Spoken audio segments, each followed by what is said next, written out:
6 months and 83 games ago, the New York Islanders and New Jersey Devils opened their season the same way they'll end it, against each other. The goal for both teams was the Stanley Cup playoffs, but few could have predicted the way the season would progress. In that very first game, there were goals for players winding up their careers with one team, and others from those who were just starting their careers in a brand new uniform. The result that night was a Devils victory, and those 2 points are still the difference 6 months later. Wednesday in Hartford, the Islanders lost a heartbreaker in overtime. And when they left the ice in Hartford in defeat, they thought they had a Stanley Cup appointment with the Pittsburgh Penguins. But the Penguins shook that picture up with a late-game tie against the Devils on a goal by Joey Mullen. Now it all comes down to tonight. The winner goes to Washington, the loser to Pittsburgh. We'll find out which is which up next.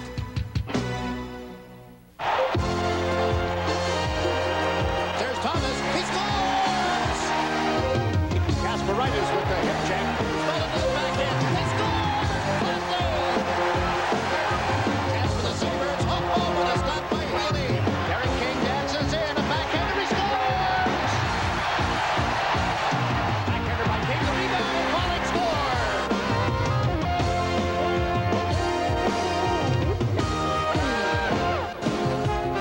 From the Nassau Veterans Memorial Coliseum in Uniondale, New York, Sports Channel presents New York Islanders hockey. Tonight, the Islanders host the Devils in the season finale for 92-93. Hi, everybody, and welcome to the Nassau Coliseum. What has been billed as the biggest game of the season between the New York Islanders and the New Jersey Devils. Is that overhyped? From a player standpoint, you heard the guys a little earlier. Maybe it's being overdone somewhat. Yes, I think it's overdone when you're looking at it in the terms that this game doesn't determine one team out of the playoffs and the other team in. What they're thinking is that one team will be out quicker than the other one, maybe because of the Pittsburgh factor. But you have to remember, Pittsburgh still got to beat one of these teams 4 times, and that hasn't happened yet. No, not yet, and we'll see what happens up ahead as the Islanders and the Devils get ready to go to work. Now for Meineke Muffler, let's take a look at what we consider to be the New Jersey Devils story. The Sizzle line, SCL, Seamack at center, Zelepukin on the left wing, Claude Lemieux on the right. Lemieux leads with 80 points. Zelepukin is 4th overall, and Seamack second in scoring, a kid that played only 25 games a year ago. Point number 2, stopped Pitt. The 6-6 tie against the Penguins, even though they led 6-5, the Devils went into a tie with just a little more than a minute and 8 seconds to play in the game. What a big boost in confidence, stopping Pittsburgh's win streak at 17. And number 3, in the past. Since moving to New Jersey, this franchise has won only 5 times at the Nassau Coliseum, 26 losses, 5 ties. They came dressed as Devils on Halloween night last year. Then when they came back in January, they weren't dressed as Devils and got beat 8-2. When they came as Devils, they won. I don't think the past history is going to have anything to do with this hockey game, Jiggs. This team, the New Jersey Devils, most of them don't remember the ineptness of some of the teams that came in here and played the Islanders when the Islanders were one of the best teams, if not the best team in the league. It's a whole different set of rules, and it comes down to 84 games. It's the one game, and they want it, and they want it bad. A lot of different stories for the New York Islanders. Let's take a look at our choice for, again, Meineke Muffler. Number 1, the finish line. Yes, 84 games come to a close tonight. 8 points better than a year ago, but have played 3 more games. So overall, I guess you could say only 2 better than a season ago, but a playoff spot has been locked up. Point number 2, double loss for the loser. Since ABC is televising regional games on the weekend, the loser of this game goes to Pittsburgh, plays Sunday afternoon at 1, and then again on Tuesday. They'd have a home game Thursday. Their second home game would be next Sunday, with Game 5 back in Pittsburgh the following night. So it's a double dip of a loss. No day off between games 4 and 5. And number 3, where did you go, Mole? Islander momentum has been missing since a 3-2 overtime victory over the New York Rangers. They are 2-4-1 since that time. Do they look to Turgeon, Thomas, and King to get the momentum back now? Yeah, they have to, Jiggs, and when you think about that, the Islanders aren't coming into this hockey game on a high. They're coming in on a low, and unlike the New Jersey Devils, they're coming in on a pretty good high after tying the Pittsburgh Penguins. Quick look at the Patrick Division standings, and this glance at the standings board brought to you by Payne Weber, who believe our most important investment is an investment in relationships. And it all comes down to the Devils and the Islanders, 2 points separating them. The winner gets to play the Washington Capitals, the loser, the Pittsburgh Penguins. Back with more right after this. New York Islanders hockey is brought to you by Bud Light. If you want great taste that won't fill you up and never lets you down, make it a Bud Light. Buy Nobody Beats the Whiz Home Entertainment Centers. For everything in home electronics, music, and movies, nobody beats the Whiz. Buy Mobile Super Unleaded Plus, the detergent gasoline. Buy Snapple Natural Beverages, made from the best stuff on earth.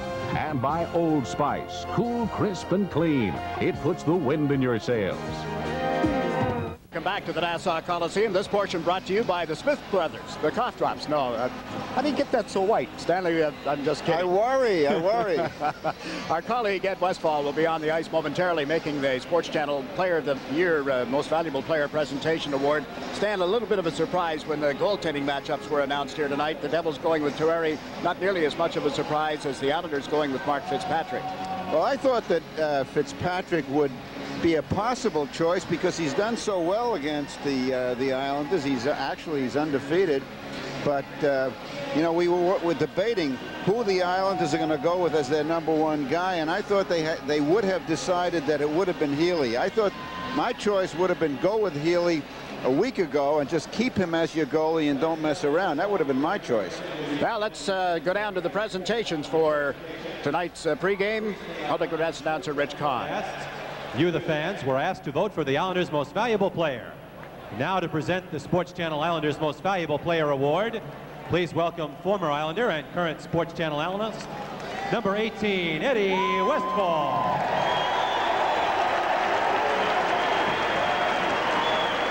Ladies and gentlemen, you, the Sports Channel subscribers, once again have voted for the most valuable player.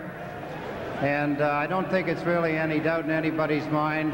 A two-time winner, one of the most exciting hockey players in the National Hockey League today, the Sports Channel Islander Most Valuable Player, Pierre Turgeon.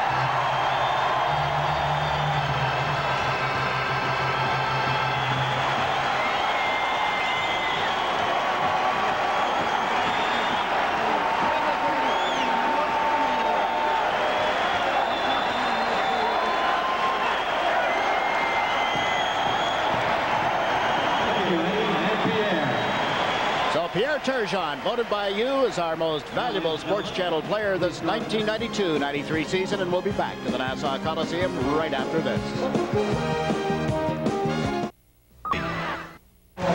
The goaltending matchup tonight is identical to the Islander victory at New Jersey last Sunday. Chris Terreri with a record of 19-21-3 on the season, a 3.36 goals against average, 2 shutouts to his credit. The Islanders coming back with 24-year-old Mark Fitzpatrick. There are his numbers on the season. A career record of 4 wins, 4 losses, and 2 ties against New Jersey. Now clean-shaven. Andy Van Hellemond referees tonight, joined by Wayne Bonney and Bob Hodges as the linesman. And the Islanders start Turgeon, Thomas, and King, as you might expect. Malikoff and Vaski on defense. Danico wrapping the puck into the Islander zone. Fitzpatrick left it for Vaski. Stick came up a little on Stefan Richer, McLean, and Nichols, the forward line, out against the Islander top unit of Turgeon, Thomas, and King. This is John McLean at center ice. Right side to Bernie Nichols. Shoots one that's tipped and ends up in the seats. How do you like this matchup? Well, we'll get to that, Stan. Here's our list of those not in uniform tonight.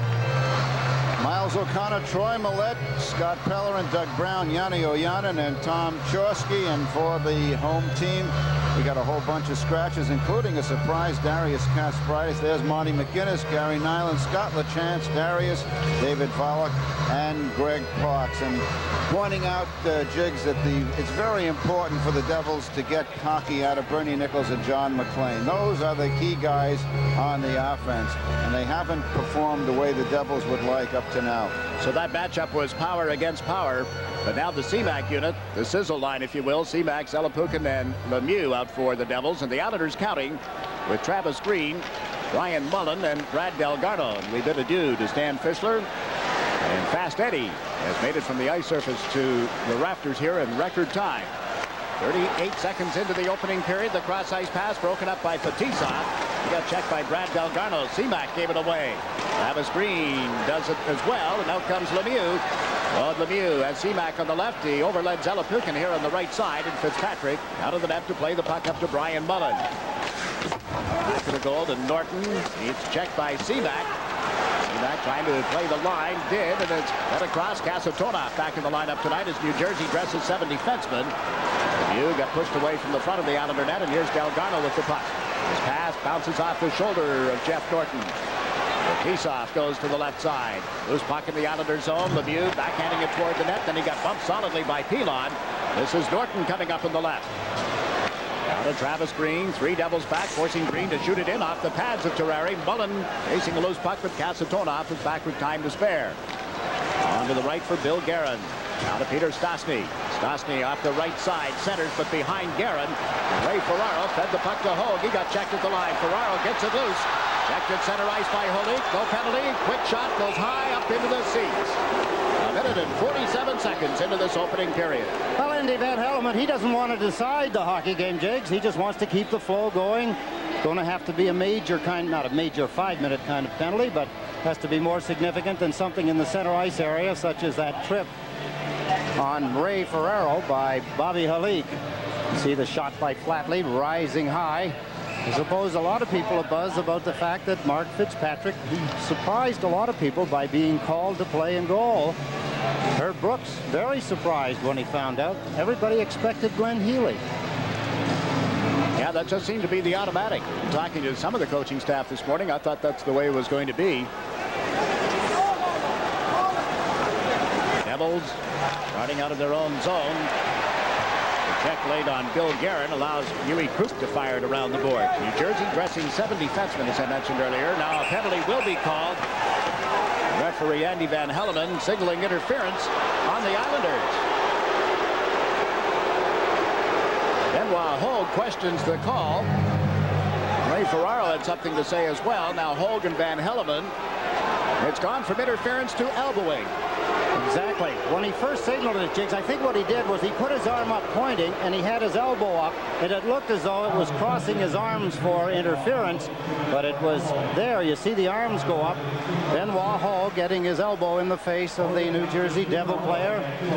So the power play coming up for New Jersey.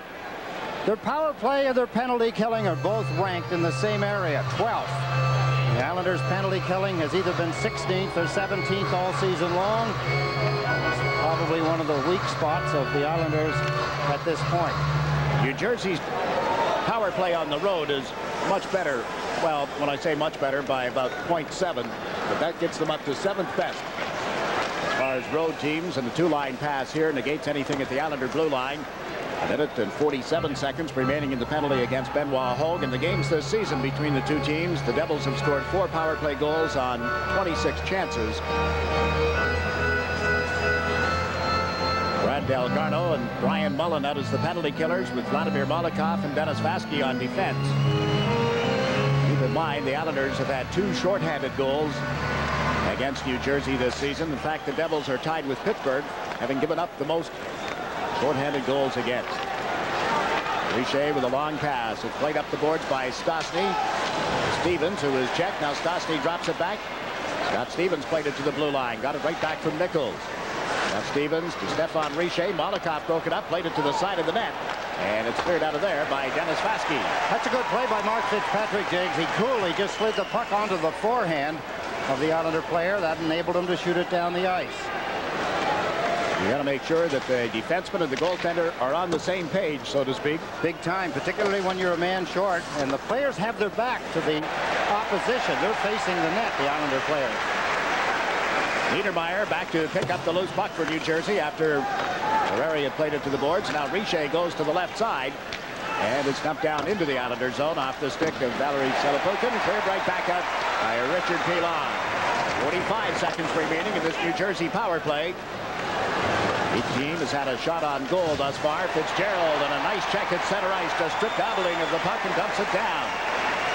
First man back is Bruce Driver. Up the right side to Lemieux. One touched it into the center ice zone, and across the line is Abeling on the right side. On the Abeling chased behind the net by Vasky. Malakov steps in trying to knock it away from Zelepukin, and he does, and clears it down the boards. 19 seconds remaining in the penalty to Hogue. We played 3 minutes of this first period, waiting for the opening goal of the game between the Islanders and the Devils. New Jersey dumping it in from center. Fitzpatrick out to play it. Up to Delgarno. He banked it away from Driver, and Seamack will chase it. Out of the penalty box comes Hogue. Goal in equal strength. Puck stolen by Turgeon. Shoots from the line. He scores!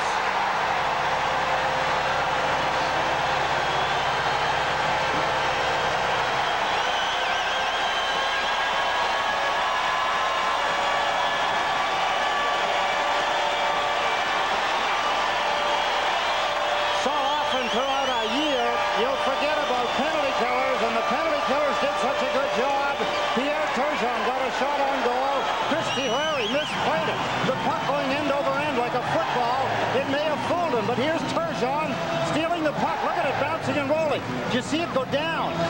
It hit Tueri on his pants, his gold pants, and deflected into the top corner. Pierre Turgeon, 56th goal, a 1-0 Islander lead. Tom Fitzgerald drives the puck deep into the New Jersey zone following the face-off, and Fetisov comes out of the far corner. Off the head of Barr. Fitzgerald crossed over on him, gave him the Darius Kasparaitis hip check. Elon plays the puck out of the zone. Fetisov back at center ice. Fetisov turned it over, but then got it right back from Fitzgerald and gave it to Casatonon.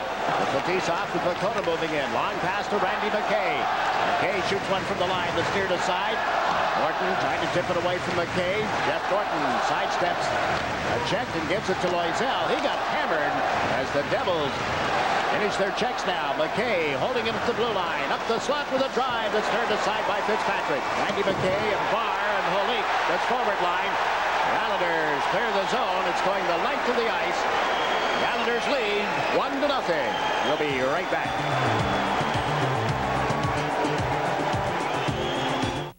Something to drink, sir? Yeah, make it a Bud Light. Sorry, we just ran out. Oh. Excuse me.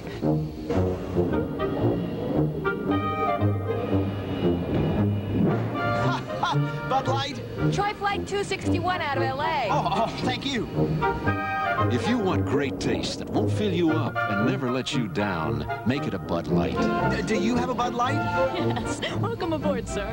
Great. Where are we going? That's Alice and her husband. I can't believe you have a married granddaughter. You can't. Pretty. That's their new house. Oh, they must be doing well. They are. But I helped them a bit.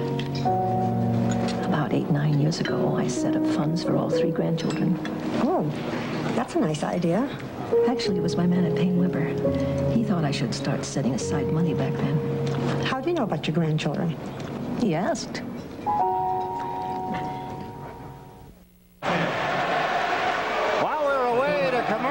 Nick Vakota. He's yelling over the linesman. He's yelling at the referee. Van Helleman said, get on the bench, get off the ice. Nick Vakota continued, and now he's in the penalty box. He has a 10-minute misconduct. The Islanders with a 1-0 lead.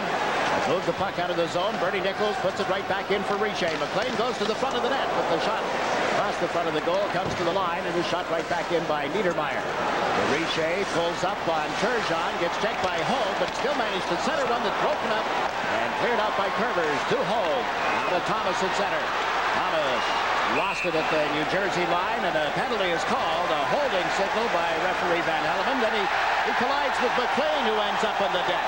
I'm not so sure it's John McLean going to get the penalty as well. How embarrassing to the hockey player, but those are things that are part of the hockey game. There goes John McLean. He got close enough to Van Helleman. If he wanted to say anything, could have, but then his feet got tangled up with the referees, and down he went. So the New York Islanders with their first power play opportunity of the evening, and here's the hold. In the center ice area, there you see him holding up Pierre Turgeon. That's the penalty on McLean.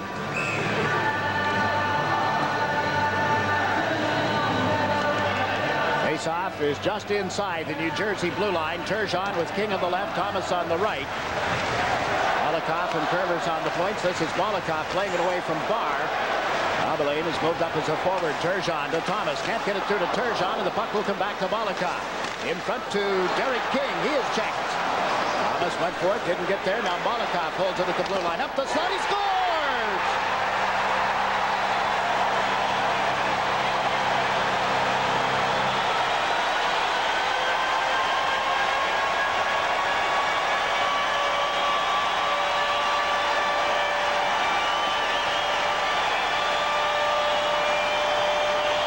Steve Thomas, I believe, deflected it, Jiggs. There's the pass by King to Molotov. He takes the rolling puck, makes it calm down, and then wrists it. See how high it is? They're deflecting down, bouncing off the ice in behind Terreri. Take a look from behind the goaltender. Watch to the goaltender's left. Here comes the puck. There's the deflection between his legs as the puck went down. I believe Steve Thomas got his stick on it. The power play goal, a minute and 47 seconds after Turgeon had staked the Islanders to a 1-0 lead. And the Devils failed to penetrate at the Islander blue line. Teams at 6 aside, including the goaltenders. Danny Cole slaps the puck around the boards. Spent by Travis Green well after the play. Now Mullen is bumped from behind, but he was able to clear it out. And it's shot right back in by Danico. Fitzpatrick holds it back in the net. Molotov goes for the puck. Vladimir Molotov. The Delgado knocked away from him. The Devils, Selapukin had it, lost it. Now Seamack is bumped on the boards, knocked off his skates by Brad Delgado. Vladimir Molotov takes it out of the far corner. Steps back in the net, looks up ice, put it on Delgardo's stick. He was checked from behind by Selapukin. Here's Danico over the blue line. It was passed to Lemieux, didn't arrive. Seamack gets chased to the corner. Delgardo hit him hard. Seamack centers, knocked away from Selapukin. And Delgardo breaks the zone. Delgardo to Green. Backhands it in. Both teams in the middle, some changes. Molotov and King assisted on the goal by Steve Thomas, his 36th of the season, and the Islanders are up 2-0. Here's Claude Lemieux, checked by Pilon. Lemieux recovered the puck. He and Pilon jostle in front of the Islander bench as we watch Norton go for it. Up the left wing boards to Ferraro's cross-ice pass picked off. Claude Lemieux to Peter Stastny, and he stuffed it in. This is Pilon. Rich Pilon off the boards to Flatley, a two-line pass. 12.5 minutes remaining in the opening period. Islanders 2, Devils nothing.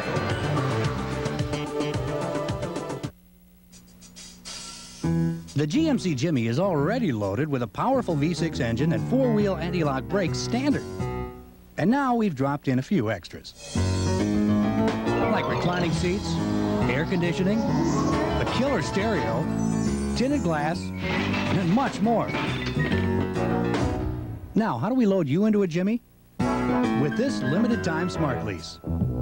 Drop in to your Tri-State GMC truck dealer today. I love these guys. We love Stefan Richer. They're rough, tough, they take no stuff. We are the #1 team. Forget the Patrick division. I love Lemieux, Stevens. I love them all. Come on, root on this team. Catch Devils playoff fever. Coming soon to Sports Channel. Stanley Cup playoff, hello! Here are the numbers at the Nassau Veterans Memorial Coliseum. 12.5 minutes remaining, or 1, 2, 3, 4 as you counted down. And the Islanders with a 2-0 lead on goals by Turgeon and Thomas. Ray Ferraro is out with Benoit Hogue and Patrick Flatley for the Islanders. Olik with Guerin and Peter Stastny for the Devils. That's Morton giving the puck to Flatley. Cross ice to Benoit Hogue, and it's loose at the New Jersey line for Kasatonov. Kasatonov in the lineup tonight as they have decided to scratch Scott Pellerin. Patrick Flatley to Ferraro. Plays it away from Fetisov. Olik goes back. Olik got it right at Flatley, who's knocked it out of the air and then plays it behind the New Jersey net. Slava Fetisov got it out of the zone. None of the Devils able to pick it up for the moment, and Patrick Flatley stepped in front of Olik. Works it back to Huey Krupp across to Kerbers. Tom Kerbers comes to center ice. Shot it well wide of Terreri. That's a patented Islander play as Flatley flooded the zone. Played it away from Nichols. It goes loose back in the net and is picked up by Fetisov. King on him. Fetisov puts it in the corner. And his longtime defense partner, Kasatonov, ices the puck. Now it becomes an offside rather than icing as the Devils touched it. All-time series between these teams. You have to remember that this is a team that was born in Kansas City, went to Denver to become the Rockies, not the baseball team, but Islanders and Devils, all-time lead at home. And collectively, KC, Colorado, and MJ for New Jersey. It's been a dominating situation for the Islanders. You think back to some of the trades between the Islanders and Colorado in particular. Boy, some thievery there. Bill Torrey's days as general manager here, wasn't there, Ed? Well, he picked a few guys' pockets, Jiggs. It wasn't just there, but yes, when you think of the Los Angeles deal that got them Butch Goring, he did it there. He got draft picks in some areas. As a matter of fact, when they became the New Jersey Devils. Shouldn't just pick on Colorado either. I think of Bob Bourne coming over here in a deal with Kansas City very early on. And Dave Hudson, traded to get Bob Bourne. What a battle on the boards here. Finally, Turgeon kicked it loose. Derek King ends up in the deck, and Scott Niedermeyer plays it around to the far side. Turgeon gets there first. King has had his helmet knocked off. Turgeon got knocked off his skates, and Richer is bumped by Thomas, and King handles it. He's flattened from behind by Stevens, a cross check. Quick shot here by Thomas goes wide. Derek King slow to get back into the play. John McClain cross ice to Nichols. Nichols and Richer crisscross, and Richer bumped the puck outside the blue line. Richer all the way back to the New Jersey line, flips it high in the air, hits the scoreboard, and they'll face it off inside the New Jersey zone. Islander fans, this break in the action is a great time for you to break open an ice-cold Budweiser and enjoy that fresh, pure, natural taste. Nothing beats a Bud. Jake, Stefan Richer, he's in pain over on the bench. You saw him take that flip shot that put it up into the clock to get the play stopped, and look at him. He is hurting. 4-game scoring streak, 4 goals in those games. Here's Derek King. Watch this shot from behind. Wow, Andy Van Helleman very close to it. And King, I suppose the fact that he didn't make contact heavily into the boards is one of the reasons it wasn't called. Now Seamack brings the puck to the Islander line, giving it to Claude Lemieux. Dropped it back. Zelepukin got cranked by Vasquez as his shot went wide, and Seamack centered one right to Malakov. Down to Brad Dalgarno. Darno steps over center, shot it into the skates of Bruce Driver. Driver steps over center ice. Goes to the left side, tried a long, low shot, steered aside. Mullen with it. Goes from behind, then gets away from Zelepukin. It came to the side of the net and was cleared. Then Mullen is taken down back of the net. And the puck stays in the Islander zone. Driver's shot was blocked. Vladimir Malakov put it back in the net. Devils unable to center. Zelepukin got there. Now Seamack over on the far side. Seamack pumped solidly by Brad Dalgarno. Hugh reaches in. Dalgarno shovels it up high down into the New Jersey zone, and we watch Danico chase it back. One of the lessons that the Islanders had to learn playing Chicago here not long ago, Jiggs, and remember how well they played the body, and Brad Dalgarno likes to do that anyway, but he did it with the right guy just a moment ago. One of the callers on our pregame show tonight, the segment from the top, questioning the Islanders being soft, not hitting lately. And they have hit the Devils, hit for a hit here, it seems. They have a 2-0 lead. 9 minutes, 10 seconds remaining in the opening period. Norton around to the open side. This is Benoit Hogue. To Rich Pilon. As Norton is its defense mate tonight. The pass off Hogue is loose at center. Kasatonov recovers. Into the middle, but right to Ferraro's across the line. Ray Ferraro, the Flatley shoots. Ferrari the save. Loose puck. Bouncing into the corner. Now Ferraro digs it off the boards. Looks to a man in front. Walks right in himself. Gets checked. And there'll be a penalty. Referee Andy Van Helleman signaling a hooking penalty. Islanders lead 2-0. You're watching the Islanders and the Devils on Sports Channel. Say, that's a great-looking camera you have. Where'd you get it? No, don't tell me. One of those specialty camera shops. Wait, I'll bet it's a big-name department store. I'll bet it set you back a bundle. Actually, no.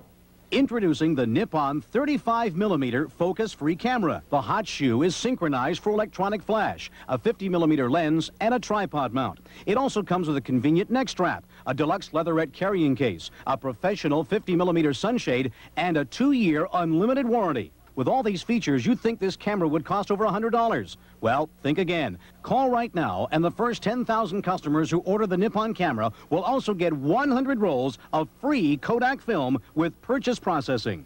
The simple, lightweight, and affordable Nippon 35mm camera and 100 rolls of free Kodak film with purchase processing. This no-fuss camera can be yours for only $19.95. Say, where can I get one? Just pick up the phone and call.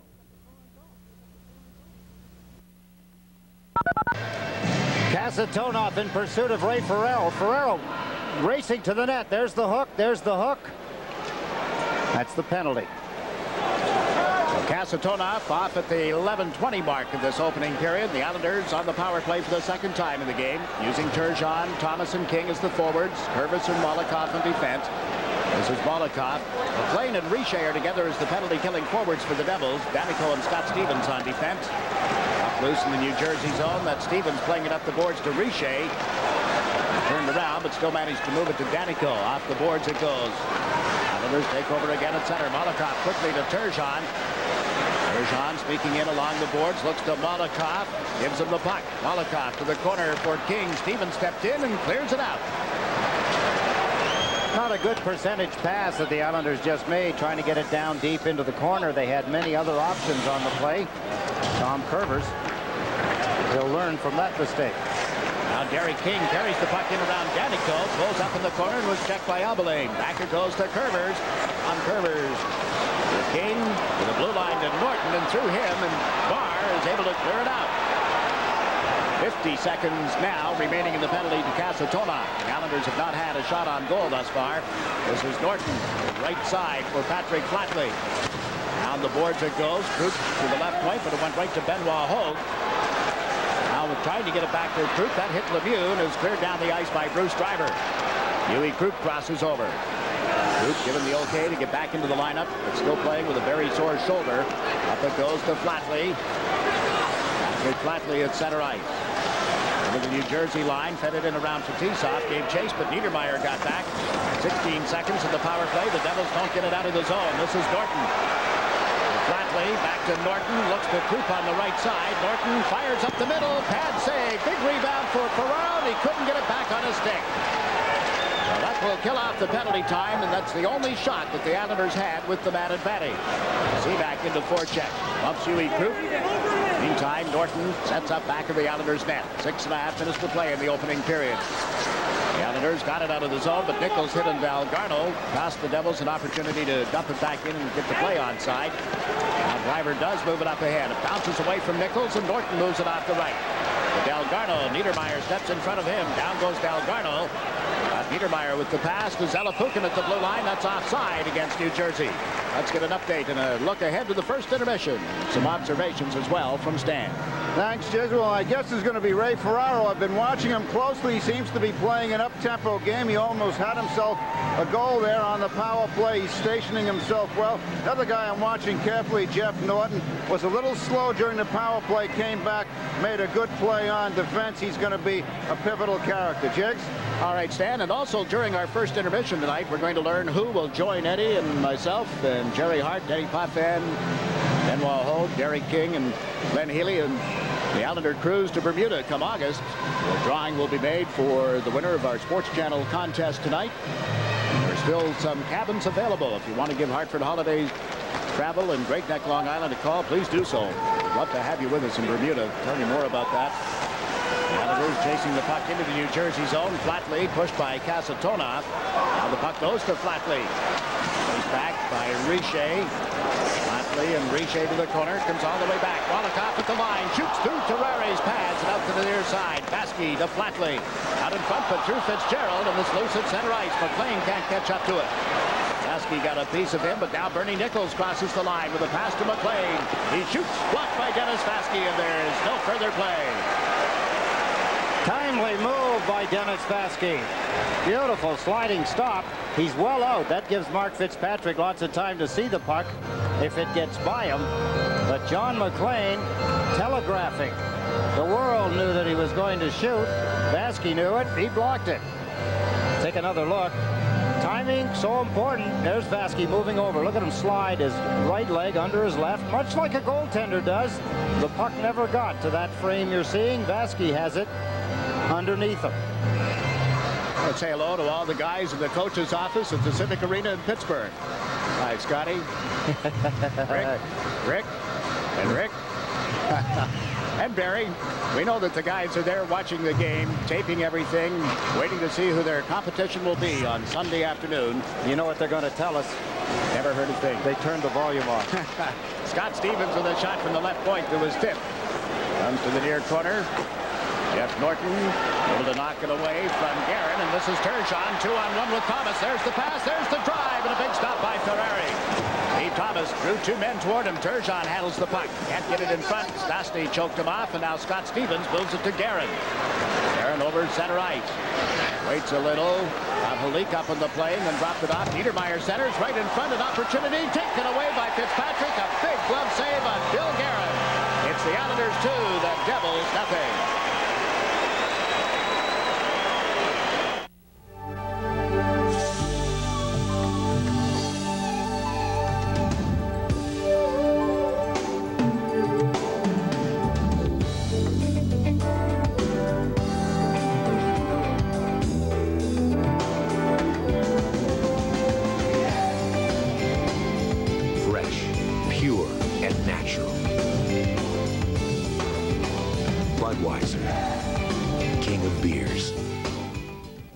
Saturday, tango. Great. Bye. Dance. Dance. We are Bianca. And Benny. Master the passion of the tango. The cha-cha-cha. Bianca and I started on Broadway in 1950. Benny, we teach all levels. That was the original production of Coco Loco, and I am. No partner necessary. You'll be tangoing tomorrow. The 9X Yellow Pages. It's surprising what the ads can tell you. I taught all the stars. Benny. Niedermeyer, that fine young player, to Guerin. Watch the goaltender move out. Mark Fitzpatrick played it perfectly.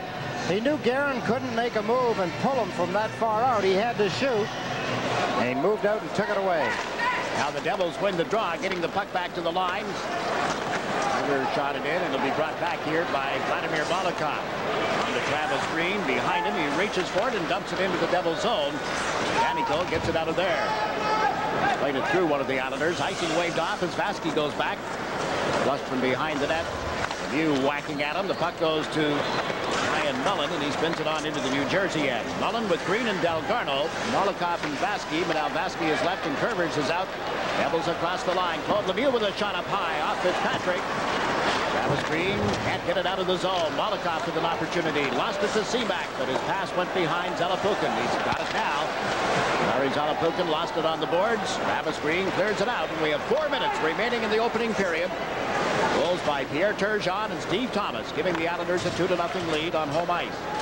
Bernie Nichols, wearing number 19 for New Jersey, has dumped the puck in. Richer comes into forecheck. Now McLean gets to the puck. Tried the center one that's broken up and cleared by Curvers to Thomas. Up the right side. King chases it. That's Antonov. Taps it toward Fatisa. To McLean. Back to the left side. That's Nichols. Nichols into the Islander zone. Can't get it to McLean cleanly. Turgeon clears it out. Back goes Fatisa. Slava Fatisa. Almost turned it over. King knocked it out of the air. Now the Islanders chase it into the center ice area. Elon. Up by Richer. Got the puck into the zone. It was held at the line by King. In front to Turgeon, and he can't tip it by Terreri. Back of the net to Thomas. Steve Thomas looks to the blue line and plays the puck into the corner for Norton. Back of the net for Turgeon. Nichols was in front of him. Richer can't control it. Pilon does. Richer trying to push him off the puck. Following through. Kristoff, rather, getting it on into the Islander zone, and now it's John McLean. Didn't get the puck to Kasatonov in time.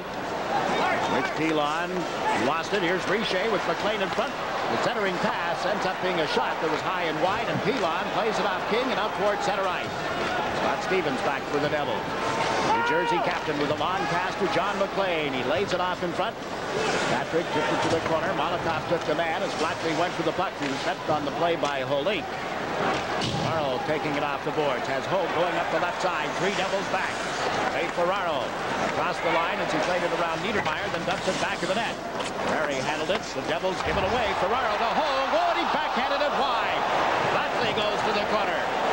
Patrick Flatley and Ray Ferraro there together. Ferraro with a pass to Holt. Goes it to the corner. Centered. Flatley tips it. There's Ferraro with a backhander that went wide. Another shot. Oh, what a save by Terreri off Benoit Holt. Puts it back in the net, and the Devils get out of the zone. To center ice, it's Holik on into the Islander territory. Fake the shot, moves in. Fitzpatrick to save. Molotov knocked it out of the air and gives it to Brad Delgarno. Nice move. Now Ferraro across the line. Niedermeyer chasing. Ferraro shoots. He scores!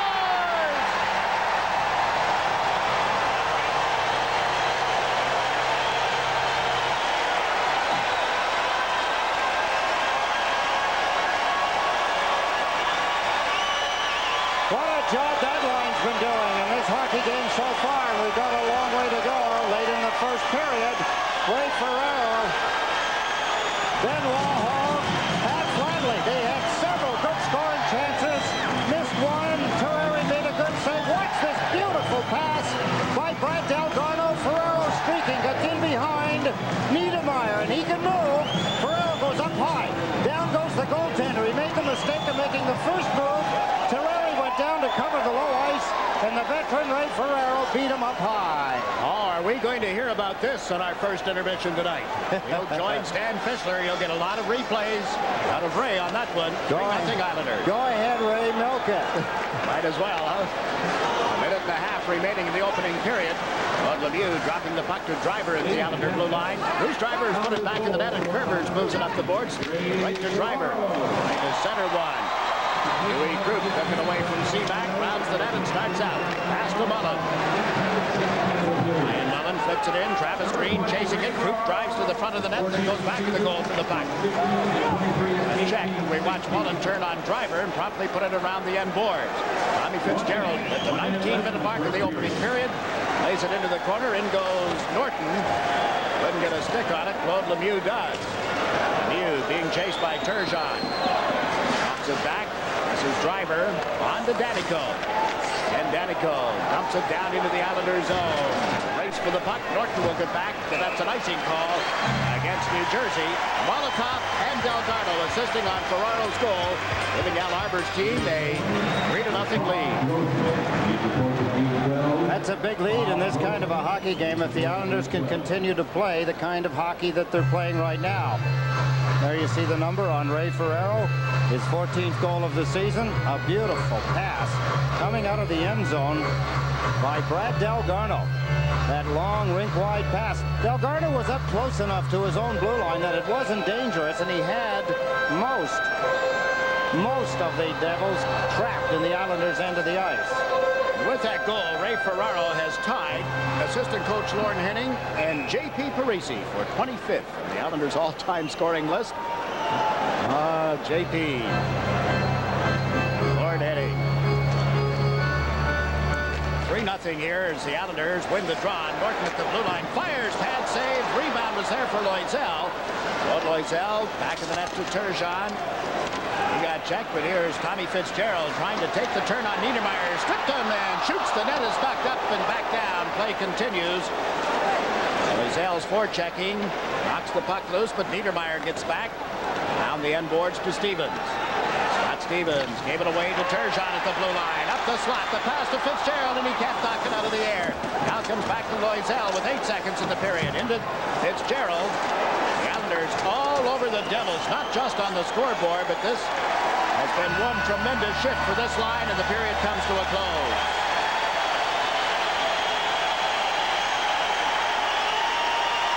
It's a little early, but this near-capacity crowd anticipating a date with the Caps based on this first period. They got a good start on it, Jiggs, and the fans, of course, everybody realizing exactly the position that the two teams are in. The Islanders have a great first period.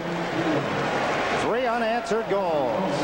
Turgeon, Thomas, and Ferraro. Islanders 3, Devils nothing. Back to the Nassau Coliseum right after this.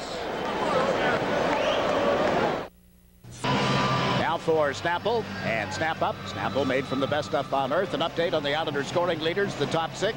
Pierre Turgeon with a goal in that opening period. Vladimir Molotov, although not in the top 5 as we're showing you tonight, had a couple of assists.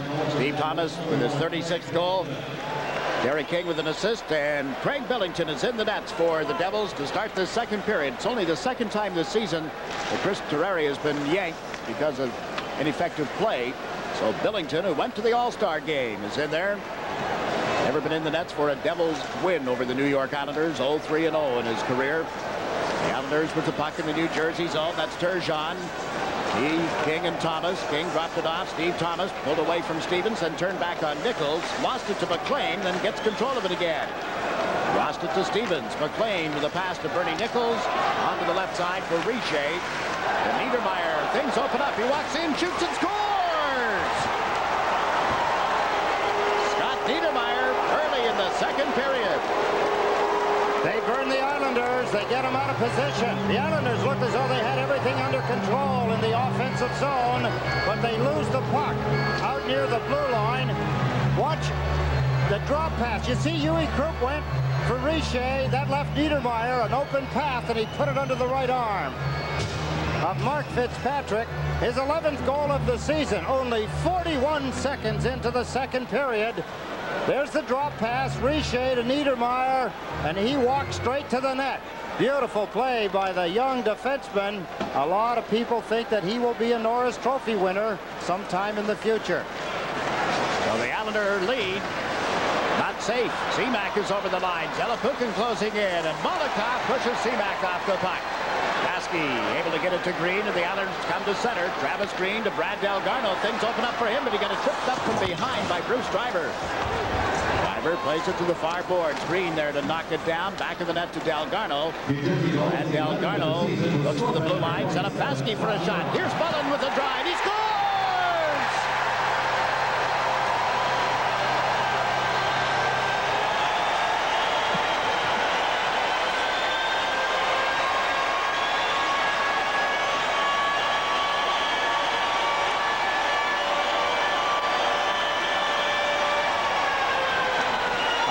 Things are happening here in the second period. A beautiful shot from the point position. The rebound to Mullen in 34 seconds. We have 2 goals here at the beginning of the second period. Brian Mullen converts this rebound that Billington dished out beautifully. He got a piece of it, but it got in behind him. Mullen gets flattened after he put the puck in, but it never hurts quite as much when you've just scored a goal, particularly one that regains a 3-goal lead. Niedermeyer is 11th. Now Mullen is 18th. Islanders 4, Devils 1. Norton and Flatley back into the Islanders zone. Now Pilon comes back to join them, and Kasatonov out at center ice. Make the pass up the right side. Peter Stastny moved into the boards. That's Bill Guerin. Norton pushes him off the puck. Pilon now to the right side for Patrick Flatley. On to Ferraro, has Hogue with him. Face-off and Kasatonov get back. It's Ferraro's pass to Ferraro. Ended up, or Hogue, I should say, ended up on Flatley, and right back to the blue line now for Pilon. Pilon can't get it into a teammate. There's Guerin down the right side. Winds up for a shot. Way wide of the net. Comes to the blue line, but controlled by the Islanders. The pass to Hogue was in his skates arena and headed for pay dirt. And while Hogue pulls up back of the net, then knocks it away from Fetisov. In comes Norton. On to Hogue. Sets up behind the net. Norton gets loose out in front. Hogue puts it in front, and Thomas scores!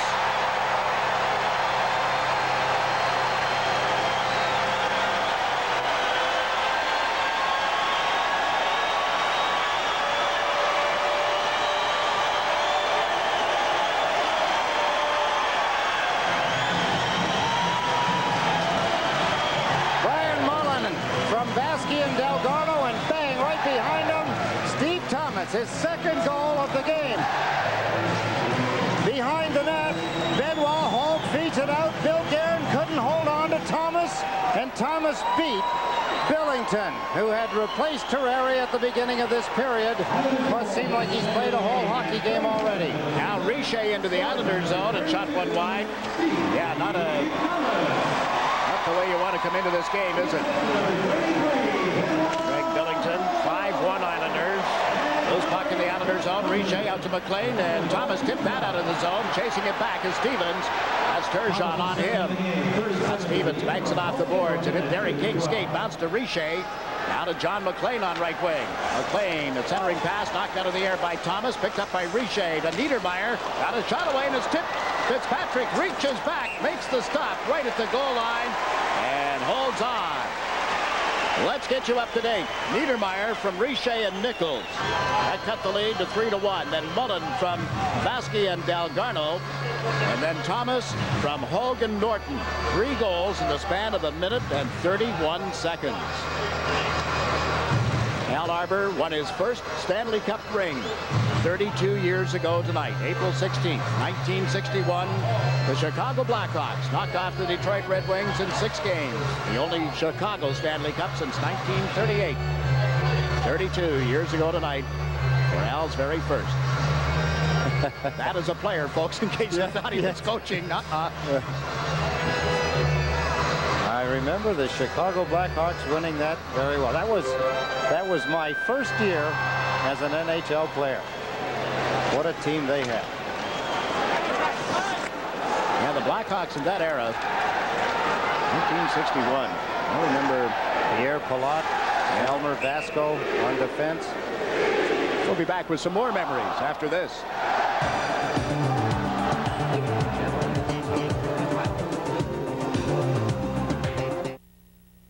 Growing up, Yvette Ortiz dreamed of making a difference. But she soon learned all her intelligence and determination aren't enough to make it come true. She needed more. Anheuser-Busch believes everyone deserves a chance to realize their dreams. That's why for the last 10 years, they've been the leading supporter of the National Hispanic Scholarship Fund. Because helping people like Yvette means helping so many more.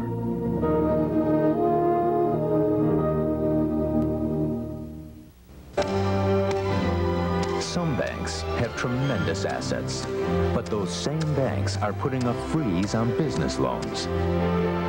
One New Jersey bank, however, has the financial strength and commitment to keep money flowing to business. Who's out there today?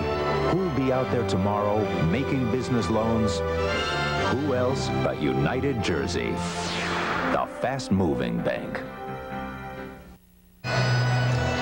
Some of our people scrambling downstairs in the truck. I think we've given some misinformation, Mr. Jig. Yeah, that wasn't Al's very first cup because he was with a cup winner in his rookie year with the Detroit Red Wings. He and Billy Dineen, who coached the Philadelphia Flyers. Al Boleyn with a shot that's wide of the Islander net.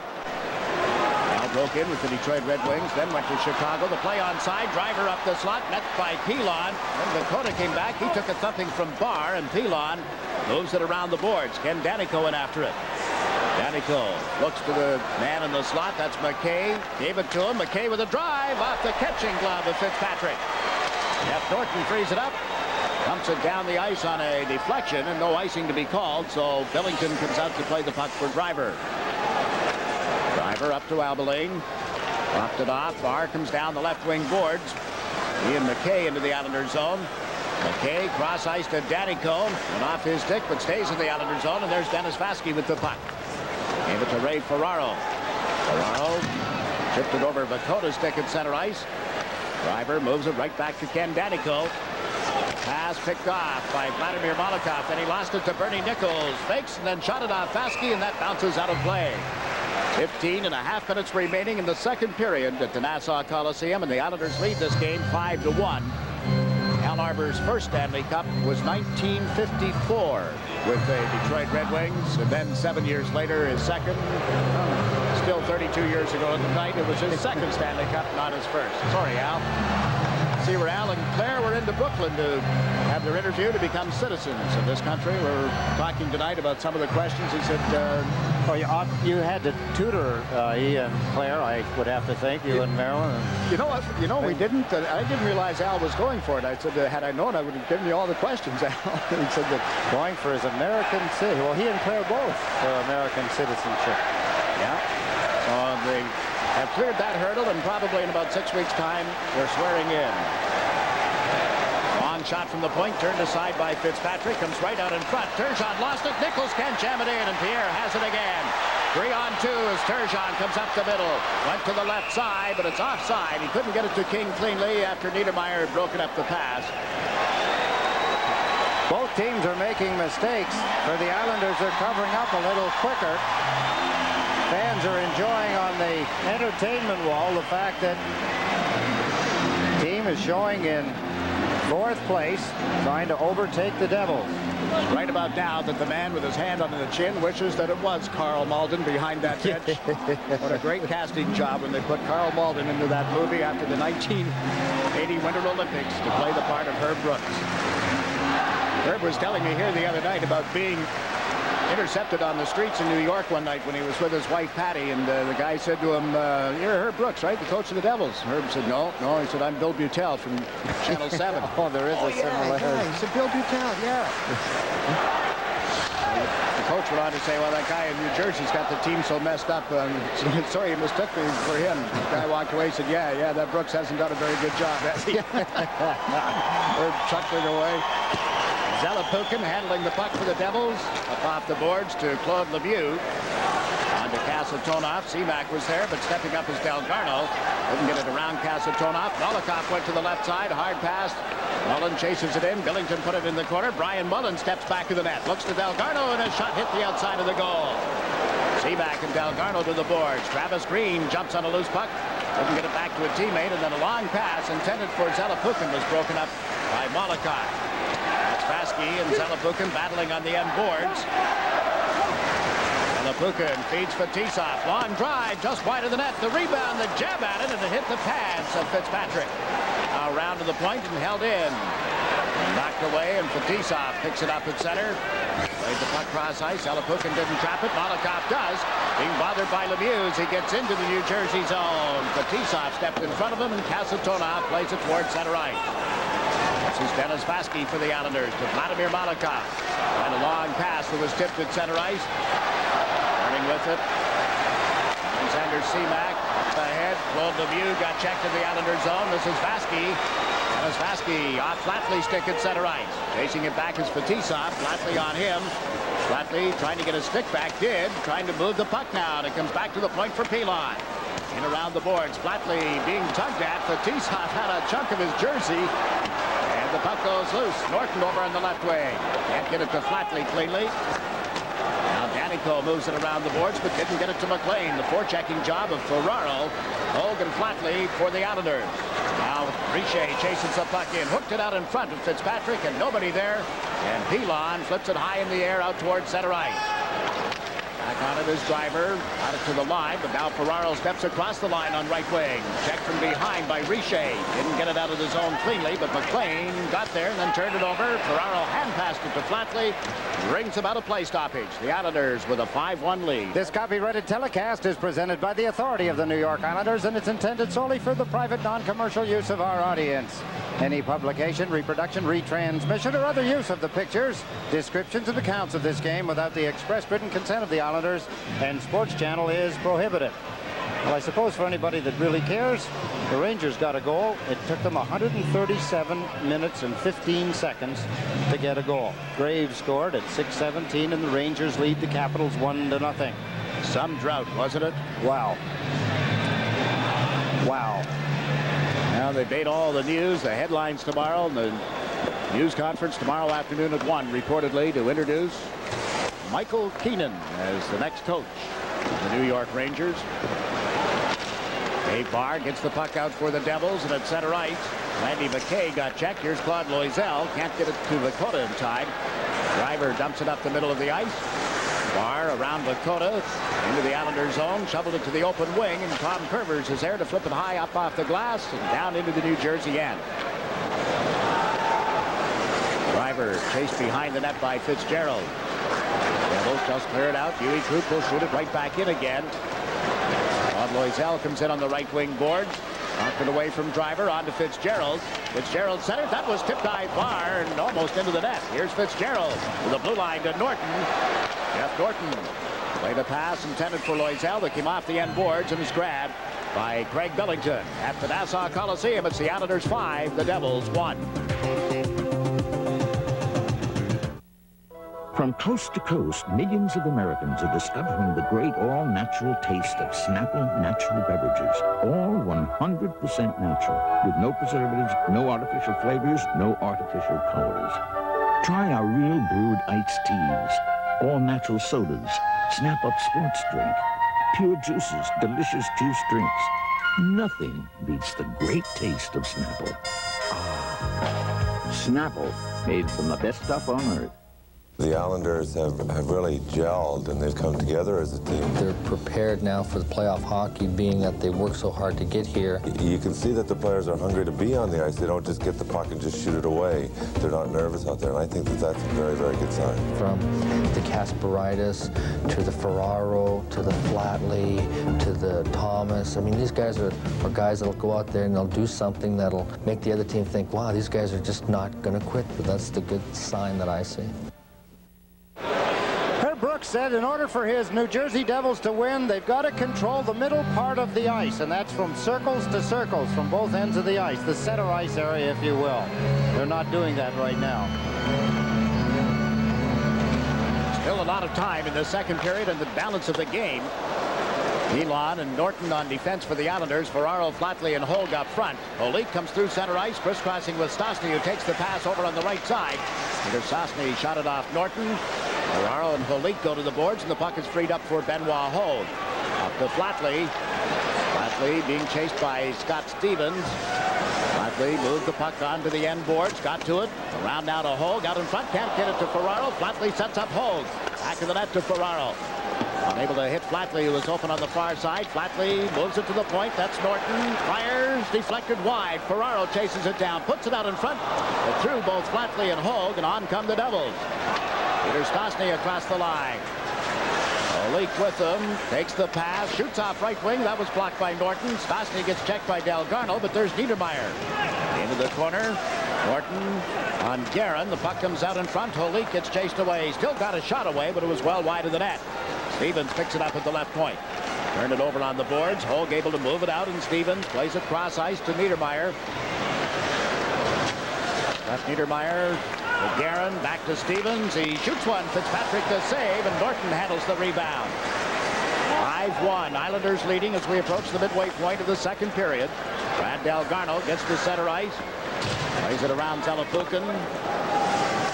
Back to the Devils, both Fetisov and Kasatonov. Kasatonov, who has been out of the lineup for several games, lost the puck. Mullen can't play it through again, however. Down the left side comes Claude Lemieux. Mullen tugging at him. Lemieux stripped the check, trying to cut in on Malakoff. Put it right across the front of the net. Baskey unable to move it up and out. Now Malakoff will get an opportunity. Lemieux into forecheck with Zalapukin.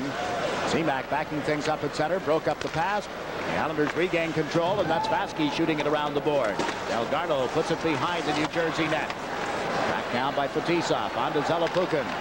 Into the middle to Seamack. Back to Zalapukin. Across the line. Nice move. Zalapukin to the backhand. Centers behind Lemieux. Right to the boards, and then cleared up by Green. Devils are trying to break that grip that the Islanders have had on them in their own end of the ice. Now they seem to be getting a little more freedom in the center ice area. Here's Bernie Nichols, picked up by Curvers, centering pass off Richer, and he shot it right back at Fitzpatrick. Big stop by Mark Fitzpatrick off Stefan Richer. Islanders make a mistake, and the goaltender Mark Fitzpatrick has bailed them out. Richer, a dangerous man. He's a tremendous shot, accurate, quick. And Mark Fitzpatrick, Nichols started the play down deep, tries to move the puck to the front. It was deflected. The Islanders' Huey Krupp didn't get it out. There's the shot by Richer. Tries to loosen up the rebound, but Mark Fitzpatrick wasn't yielding any rubber. New York Islanders hockey is being brought to you by Mobil Super Unleaded Plus, the detergent gasoline. Only 3 power play opportunities in the game. 2 for the Islanders, 1 for the Devils. The Islanders with the only power play goal of the night and a 5-1 lead. 9 minutes, 37 seconds remaining. You know the significance of this game. The winner will play the Washington Capitals. The loser will play the Pittsburgh Penguins. The loser gets also an opportunity to appear on national television, regional as it is, on Sunday on ABC. So the team going to Pittsburgh will play an afternoon game on ABC Sunday at 1 o'clock. A breakaway here for Turgeon. Coming in on Billington. Pulls it. Goal can't tuck it by as Danico got enough of Turgeon. The puck comes loose now to Thomas. In front.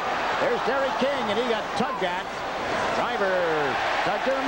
Richer in on the play as well, and there will be a penalty to the New Jersey Devils. The Islanders with a 5-1 lead over New Jersey. This is Sports Channel. If you're balding or have thinning hair, wouldn't you rather look like this? Introducing Instant Hair Plus, the amazing hair thickener that gets rid of bald spots and thickens your hair in an instant. What I like about Instant Hair Plus is it looks totally natural. Even up close, nobody can tell that I'm using it. Instant Hair Plus is easy to use and is not a paint-on or cover-up. It clings to your hair and actually builds it up, thicker and thicker right before your eyes. Now, can you tell where the bald spot was? I could not believe how full it actually made your hair look. Instant Hair Plus comes in 5 natural colors, one just right for you, and it's only $19.95. Try it for 30 days risk-free. And if you don't agree that Instant Hair Plus is the next best thing to growing hair, just return it for a prompt refund. To order, call 1-800-221-5700 or send $19.95 plus shipping and handling to P.O. Box 2345-A, Grand Central Station, New York, New York. Or call now 1-800-221-5700. Pierre Turgeon lost his balance. There's the pass by Curvers. Beautiful pass, and watch his feet. As he goes, you can see he's got his skate tied up in the stick of the defender, Ken Danico. Down he went, lost control of the puck. Now as play gets underway, the Devils move it out of their zone. Loose at center, Abilene after it. Abilene playing up in a forward line with Bars, the penalty-killing forwards, I should say, and Stevens and Danico on defense. Third power play of the game for the Islanders as Driver sits out a hooking penalty. Barr drops it back in for Danico. Danico slapped it off Malakoff's stick, and it's recovered by Pierre Turgeon. Got it in from center ice. Billington lost it, it appeared. King comes in. He took the man, Danico in this case, and the puck comes around to Pierre Turgeon. Turgeon to Malakoff. Right back to Turgeon. The Islanders without Darius Kasparaitis tonight. Malakoff fake once. That goes Barr, and then he gave it to Norton. Centers, and King's shot went wide. Norton puts it in the corner. Over goes Danico, pinching in as Thomas as he had covered the left point. Danico finds an opening and gets it out of the Devil's zone. Malakoff dropping back to Norton. Back to Vladimir Malakoff. Malakoff to Turgeon. Snuck across the line, got checked. The Devils have cleared the zone, but Norton handles the puck now. This with 45 seconds left in the penalty to Driver. Vladimir Malakoff to Turgeon, and he slaps it in around the end boards. Billington lets it go through, and in comes Patrick Flatley, pulled up on Casatona. Thomas over to help out. Flatley frees it up at the left point. This is Curvers. To Flatley, one times at Billington to stop. The rebound there. Flatley nudges it across to Norton. Norton into Turgeon. Turgeon takes a look, walks in with it, pulls up, looks for somebody to give it to. Everybody well covered, so he feeds Norton. Back to Turgeon. Flatley had been knocked down in the high slot. Turgeon waits for Thomas to sneak around behind the net. Center, Thomas with a shot that's blocked. Nice play. Good stop by Billington. Once again, the Islanders set up in the zone. Out in front to Flatley. A backhander denied by Billington, and the penalty to Driver is over. Devils fail to clear it out. Driver with a shot that's blocked in front by Casatona. 3 shots on goal with that power play for the Islanders. Driver is into the Islanders zone, pulling up on the left side, then centered it across. Didn't get it to Zelapukin, and it's shot down the ice by Ray Ferraro. Icing to be called against the Islanders. They lead the Devils 5-1. Let's get an update, look ahead, and some observations. Here's Stan. Thanks, Jiggs. I'm going to have Slava Fetisov on at the end of the second period. The Devils' plight is not his fault. They are simply being outskated by the Islanders. The Islanders do not have to deviate from their plan now because they're simply doing everything right. And, of course, right now, the goaltending of Mark Fitzpatrick is everything the Islanders could have hoped for. Jiggs? Yeah, it sure is. And we talked earlier about the surprise factor, at least to us, after Fitzpatrick had been beaten in the game in Hartford in overtime, albeit on Wednesday night. We fully expected to see Glenn Healy, and that seemed to be the indication here at the skate this morning. I asked Al Arbor about that before the hockey game, Jiggs, and he said, look, here's a guy that's won 4 hockey games against the New Jersey Devils this year. If you've got a pitcher in baseball and he's got the number of the other team, you got to go with him. And he said, that's exactly the reason I'm using Mark Fitzpatrick in the nets tonight. I wonder if a supposed, or one of those soft goals, one of those questionable long shots that we've seen from time to time had been the opening goal of the game tonight for the Devils. How long would we have seen Mark Fitzpatrick? We'll never know, will we? Tough decisions that coaches have to make. The starter for New Jersey was Chris Terreri. He was replaced at the start of the second period.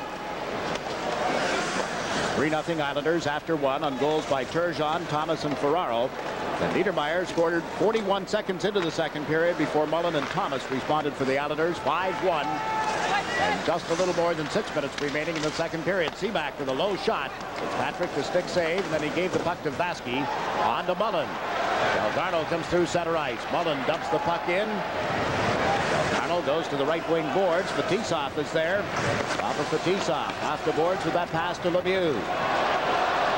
On Lemieux. Fielded to the right for Randy McKay. Shot it well wide of the Islanders net. Seaback coming in after it. There's Krupp. Seaback picks up a loose puck. Krupp took it away. Now to Brad Delgarno with Driver crossing in front of him. And Delgarno dumps it into the New Jersey end. Back for the Devils, Ken Danico. Driver looks cross ice, comes up the left side, then dumps it in. It's knocked down. Curvers got it back into the center ice zone. Richer handles it. Ferraro on him. Over to Danico. Banks it around the glass. Fitzpatrick failed to stop it. Here's Nichols waiting.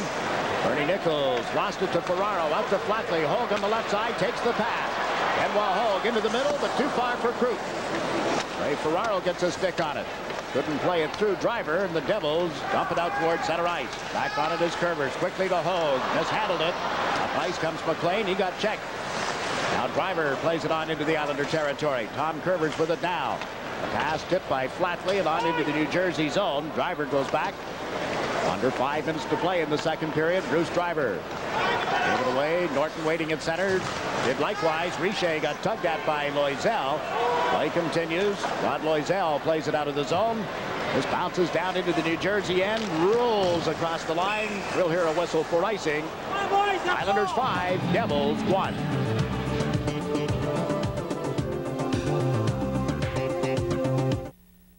Things haven't been that great with Steve and me for a while, so it's not a total surprise. Believe me, it's still a little scary being on your own now. You really need to start thinking about money. I haven't begun to think about that. When I went through this, I sat down with a broker over at P. & Weber. He looked at what I had, and we came up with a plan that basically just let me get on with my life. How did he know what you needed?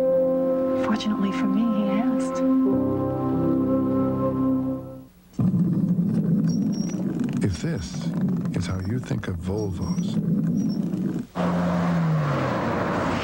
we may have the car to change your thinking. The Volvo 850 GLT. Road and track on the 850 GLT.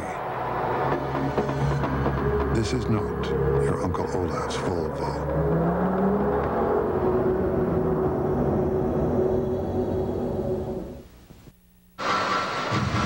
Ready for a face-off in the Islanders' end of the ice. The New York Islanders leading by a score of 5-1. The game at all the hype. The most important game of the season. The winner would advance to third place and play the Washington Capitals. Granted, it is not over, but the building has become very quiet. The enthusiasm after that 3-0 lead at the end of the first, even the 3-1 goal, and 4-1, 5-1 where it has been. It's just past the 2-minute mark of this period. Fans have to get in shape yet, Jiggs. It's early. The leak from back in the net. Centered right through Stastny. Nick Vakota puts it on Fitzgerald's stick with Fetisov dropping back. Tommy Fitzgerald lost it. There's Vakota through to Loisel. He chipped it wide, and Billington has it in the catching glove. On Thursday, April the 22nd at 7:30, the Islanders will take to the ice in Game 3 of the Patrick Division semifinals. The first 10,000 fans will receive Islander noisemakers, courtesy of Model Sporting Goods. The Islanders will play Game 4 on Saturday, April the 24th at 7:30, and Game 6 on Wednesday, April the 26th at 7:30 p.m.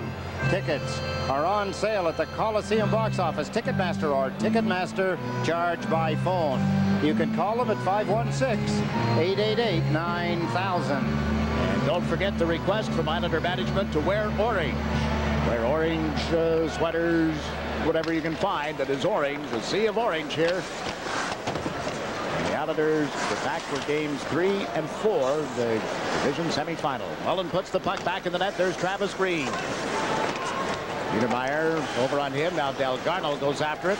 Battling on the boards with Alexander Seaback. Delgarno. What a job. John Tonelli. Delgarno finally gets checked, but Mullen held it in at the blue line. Shot it at Delgarno, who's got it on the stick. Lifted in deeper to Green. Stevens picks him up. Travis Green got away from Scott Stevens. Gave it to Delgarno. Came out in front. Left it in the skates of Mullen. And the Devils move out of the zone. Zalapukin at center ice will shoot it in. Patrick out of the net to play it up around the right side for Brad Delgarno. Sidestep Semac's check. And now Brian Mullen dumps it down into the New Jersey end. This is Niedermeyer, number 27. They're building their franchise around him and several of these young players. Lemieux into the Islanders zone. Claude Lemieux with a pass that was intended for Semac. Curvers moves it up toward Krupp. Around Scott Stevens. Harry Krupp turns and takes it back a little deeper. Gave it away up the slot. Zalapukin shoots. He scores!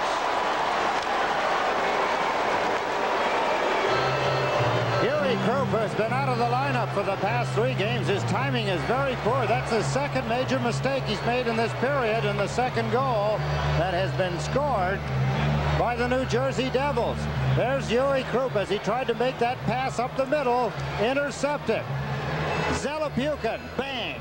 Beautiful shot. He was left all alone in front of Mark Fitzpatrick. A one-on-one. There again, the pass intercepted. Zalapukin, bang. Just a good shot. Good hard-hit shot. He held the goaltender in the position he wanted and then beat him. So the Islander lead is 3. They're up 3-0 at the end of the first period. Niedermeyer and Zalapukin with the goals for New Jersey, and they're right back in front. Richer scores! Just like that, it's a 5-3 hockey game. 12 seconds.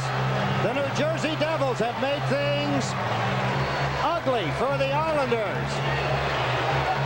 Richer, remember the opportunity he had earlier in the period. Mark Fitzpatrick beat him, but here the Islanders make a big mistake. The defense out of position again, and Richer. You don't leave Richer standing around in front of the net or racing to it all alone. There. Caught at the blue line, the Islander defenseman, Molokov, and Richer gets in behind everybody. Now the crowd comes alive again. 2 minutes and 22 seconds remaining in the second period. 5-3 is the score. After back-to-back goals, Zalapukin and Richer 12 seconds apart. The Devils clear the puck out of the zone. Molokov shoots it back in again. Billington will leave it behind the goal. Picked up by Driver. That's Thomas chasing him. Turgeon forced him to turn. Bruce Driver, the veteran Devil, dumps it down into the Islander zone. Offside as McLean got ahead of the puck and then was spilled in the Islander zone. The family of Budweiser beers is proud of all the friendships they've helped make. So when they remind you to know when to say when, it's all in the name of friendship. Richer from Nichols and Danico will be the scoring on that third New Jersey goal. Zalapukin's, of course, unassisted. That puts the New Jersey Devils back into the hockey game big time. Period wearing down, just under 2 minutes remaining, and the last marks are made by the New Jersey Devils. The Islanders have to regain the territorial edge. They can't feel left out when they go to the benches, or I should say to the dressing rooms at the end of the period. I'm sure you've thought of it before but if you haven't, given a call to a couple of your Devils friends who may have tuned out when the Islanders built that 5-1 lead, you better let them know that the Devils are back in, and this action is still here on Sports Channel. And a breakaway set up for Ferraro. Couldn't hit him with that pass, and now an icing instead will be called against the Islanders. 1 minute and 34 seconds left in the second period. You'll hear from that man, Fetisov, on our second intermission. Look at Al Arbor, a little concern on his face now. No doubt about it, Jiggs. He was yelling some orders to Benoit Hogue as Hogue left the bench to head down for the face-off in the Islanders. And that roar is that the Washington Capitals have tied the score in the first period with the New York Rangers. And you know that the Devils came within 2 seconds of tying their team record of the 2 fastest goals ever. And they were scored by former NHL general managers, Billy McMillan and Mel Bridgman. Bridgman becoming a former general manager yesterday, ousted at Ottawa. It was a game against St. Louis back in 1954 that they did that. I think 84. 84. 54. Well, that was the year that they were both born. Flatley backhanding the puck up ahead to Hogue, who's onside, shoots and scores!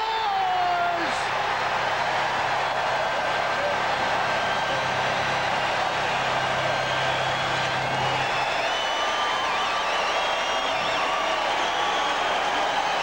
When they're good, they're very good. When they make mistakes, they're very costly, and they've paid dearly in this hockey game. But Benoit Hogue brought the fans back into the game just before the second period comes to a close.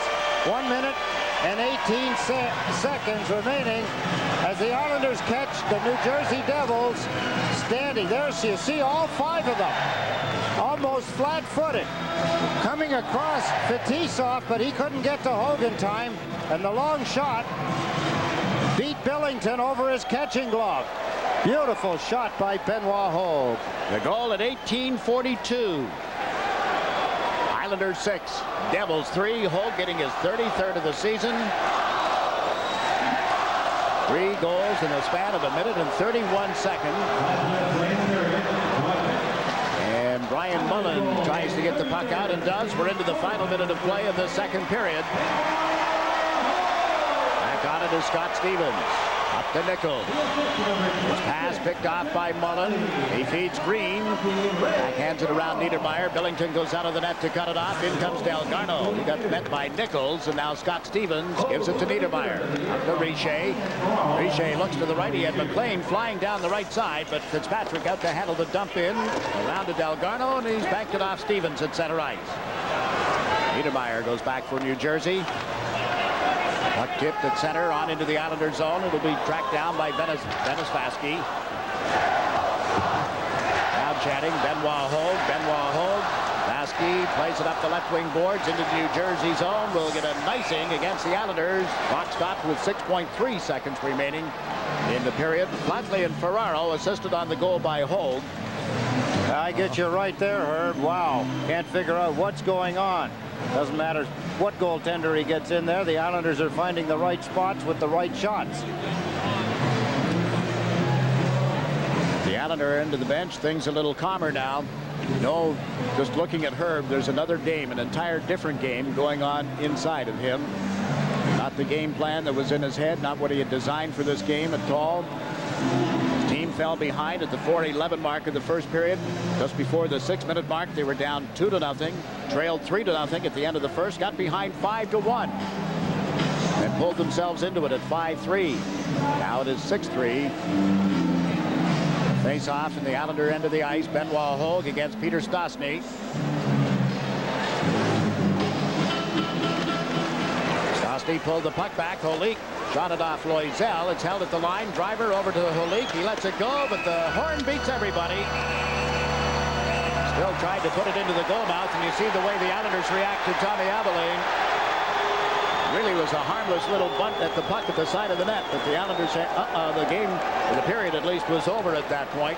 Oh, this to the emotions of the two teams. We've still got something going. We've got Guerin and Rich Pilon. Guerin's trying his best to get Pilon to drop his gloves and stick first and get thrown out of the game. I would call that a compliment if I was Rich Pilon. Flatley now telling Guerin, why don't you go to the dressing room and take a cold shower, kid. The Devils are out shooting the Islanders in the game by 2, but not leading where it counts the most. On the scoreboard after 2 periods, your score, the New York Islanders 6, the New Jersey Devils 3. We'll be back with a recap right after these words. Now when you at the Nassau Coliseum box office and all Ticketmaster locations. You guessed it. Now it's time for the MCS Canon Teamwork Moment. It's brought to you by the team of Canon Technology and MCS Service. One is a great reason to buy the other. Well, let's take a look at this teamwork moment that Steve Thomas is going to provide the goal. Watch here. Just stop it there. Thank you. Coming off the bench, Steve Thomas. The puck is down here. You say, wait a minute, how's this going to work out? We're going to include Al Arbor for sending him out. The puck is down here behind the net, right by the goal judge. Let's see what happens. As Thomas comes off the bench, he's going to come right into the front of the net. Holding the puck, Benoit Hogue. Here comes Thomas. Everybody facing him. Now, there's Thomas partially covered. Standing in front of the net is Kasatonov. He's going to work his way to that point. Benoit Hogue's going to flip the puck right into here, and he's going to finish it off with the teamwork moment. There's the puck coming out. Bang! One quick slap of the puck. Steve Thomas hammers it into the net. That was his second goal of the hockey game, and the Islanders regained a 3-goal lead. An MCS Cannon teamwork moment. All set now for the third period, and there are the numbers. The Devils not winning a game this season when trailing going to the third period. The Islanders have had problems holding a lead in the third period 8 times. The opponents have come back to beat them. Claude Loisel drew a roughing penalty at the 20-minute mark of period 2, so New Jersey is on the power play for the second time tonight. They're out shooting the Islanders, as you know, through 2 periods, but haven't been able to outscore them. The Islanders killing it off with Flatley and Mullen up front. Vasky and Malakov in defense. Nichols across the line to Richer. Shoots. Fitzpatrick to save, and another one off Nichols. Then Stevens moves in. Nichols colliding with Fitzpatrick. The net was bumped a little, but didn't come off the Marsh pegs. Puck tied up now on the boards. Came loose. Richer and Malakov there. It's in and out of Malakov's skates onto the stick of Peter Stastny. Stastny at the top of the circle. Sets up Niedermeyer. Back to Stastny. In around the boards to Stevens. Stevens cartwheeled it out in front. Mullen knocked it out of the air and slams it down the ice. Beautiful play by Brian Mullen. Not only a timely goal in the second period, but a beautiful play there as a penalty killer. Bernie Nichols' pass, a hard one, has knocked Richer to the ice. Richer limping as he tries to stay in the play. Now thinks better of it and heads for the Devils bench. Scott Niedermeyer dumps it in. Benoit Hogue trying to get it out, gave it to Fitzgerald, and the Devils have to chase it again. Twice in this hockey game now, Richer's gone to the bench in pain. Bernie Nichols from back of the net. There's the time remaining in this Devils power play. Nichols through center ice. Dumps it in. Patrick out of the net. Played it away from Pilon. Up along the glass. On to Hogue. Benoit Hogue has Tommy Fitzgerald with him. Lemieux catches up to Hogue, who cuts to the right side. Around Nichols. Cuts in. Shoots. Nice stop by Billington holding the left side. This is Seaback. Up ahead into the middle, but not for Claude Lemieux as it turns out. And back on it is Vladimir Malakov. Hard around is out of the zone. No, they rule it stayed at the line and was held and then cleared by the Islanders. Final 15 seconds ticking off. The Devils have had 3 shots on the power play. They're across the line again. Left side, Albeline. Center, driver with a shot. That skipped wide. Comes to the near wing. Claude Lemieux drops it back. Albeline to Seaback. He fires into the skates of Vasky. Seaback with it again. Puts it in front. Vasky hobbling a little. Got to the puck and dumped it down the ice. He can play on my team, Jiggs. He's hurting bad, but he was able to get up and get a hold of the puck. As the whistle blows, Dennis Vasky, the reason he's hurting so bad, yes, the shot hit him, but it hit him on the inside of the leg, where the shin pad, the protective hard part of the shin pad ends. A lot of times that gets driven into the shin bone on the side, end up getting cut. Here's the shot, Seaback. There, you see him turn sideways. Don't do that, Dennis. You can't do that in this game. The guys shoot the puck too hard, it hurts. But look at him, hobbling, staying on one foot. He's able to grab it and shoot it down the ice. Got to start the all-Westfall team here at the end of the year. He's one of the guys that'll play hurt. Look at that big gash that took 20 stitches to close up above his right eye. It's at a time like that. And also like at the time when he came down head first in that game with the Blackhawks. You said, no, was it Chicago? No. You say to yourself, I hate this game. Why am I doing this? The Devils over the line. Barr pulls up, centers off McKay and wide of the net. Eric King lost it in the corner. Now Randy McKay goes to center, one that hit Norton. McKay and Norton on the end boards. The puck comes loose. There's Barr. Turns on Pilon. Nets off the moorings to the left of goaltender Mark Fitzpatrick. That's the reason for the stoppage of play.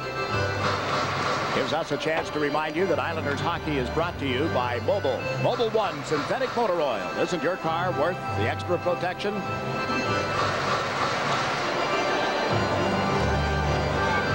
Again, I remind you that the winner of this game tonight will finish third in the Patrick Division and will face the Washington Caps. Caps with home ice advantage.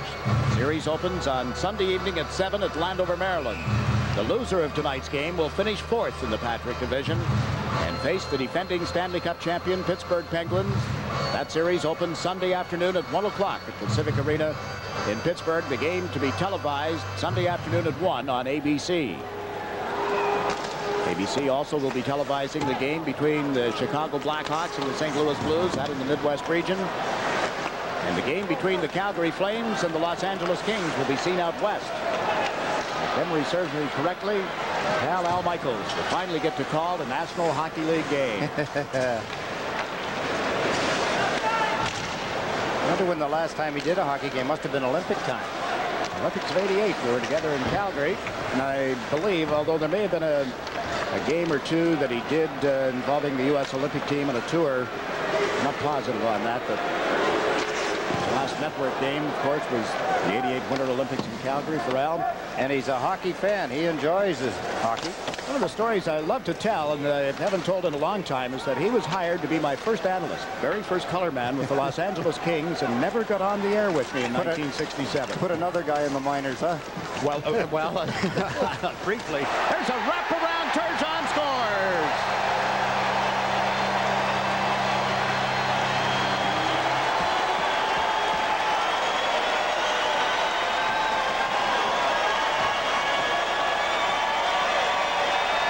The Islanders are crawling all over the New Jersey Devils. Turgeon comes in, grabs the loose puck. He steals it away from Bobby Halik, one of the 20-goal scorers for the New Jersey Devils this year, but Halik gets his pockets picked. There he is, number 16. He thought he was in the clear, but the quickness, the balance. Beautiful play by Pierre Turgeon. His second goal of the hockey game, number 57, and the Islanders have a 4-goal lead. Running it up here at the 3:45 mark. Still lots of time in this third period, but now a 4-goal lead for the New York Islanders. Norton and Pilon in defense. Ferraro, Hogue, and Flatley up front. Nichols is out for New Jersey, along with John McClain and Stefan Richer. Flatley on right wing. Out of the zone to Hogue. Ferraro jumps up on the play, trying to make it 2-on-1. Scott Stevens tripped Ferraro, and there'll be a penalty against New Jersey. An Islander power play coming up right after this.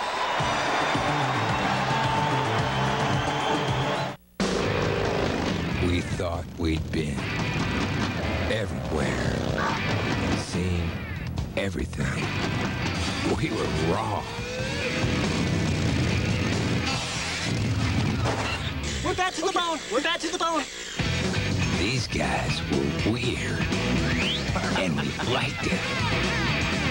Later, they took us to the Tower of Bud. Brother, tomorrow we ride again. Isn't camping a fun sport? But when I go camping, the bears put their food up in the trees. But the Sports Authority makes camping easy. They've got everyday low prices on everything. Their camping department's the size of the Grand Canyon. And the bears at the Sports Authority, they're so friendly. Pork and beans, that's my favorite. The Sports Authority. You've never seen anything quite like it. Hey, could you guys open this for me? Scott Stevens draws the penalty. The Islanders had created a 2-on-1 break.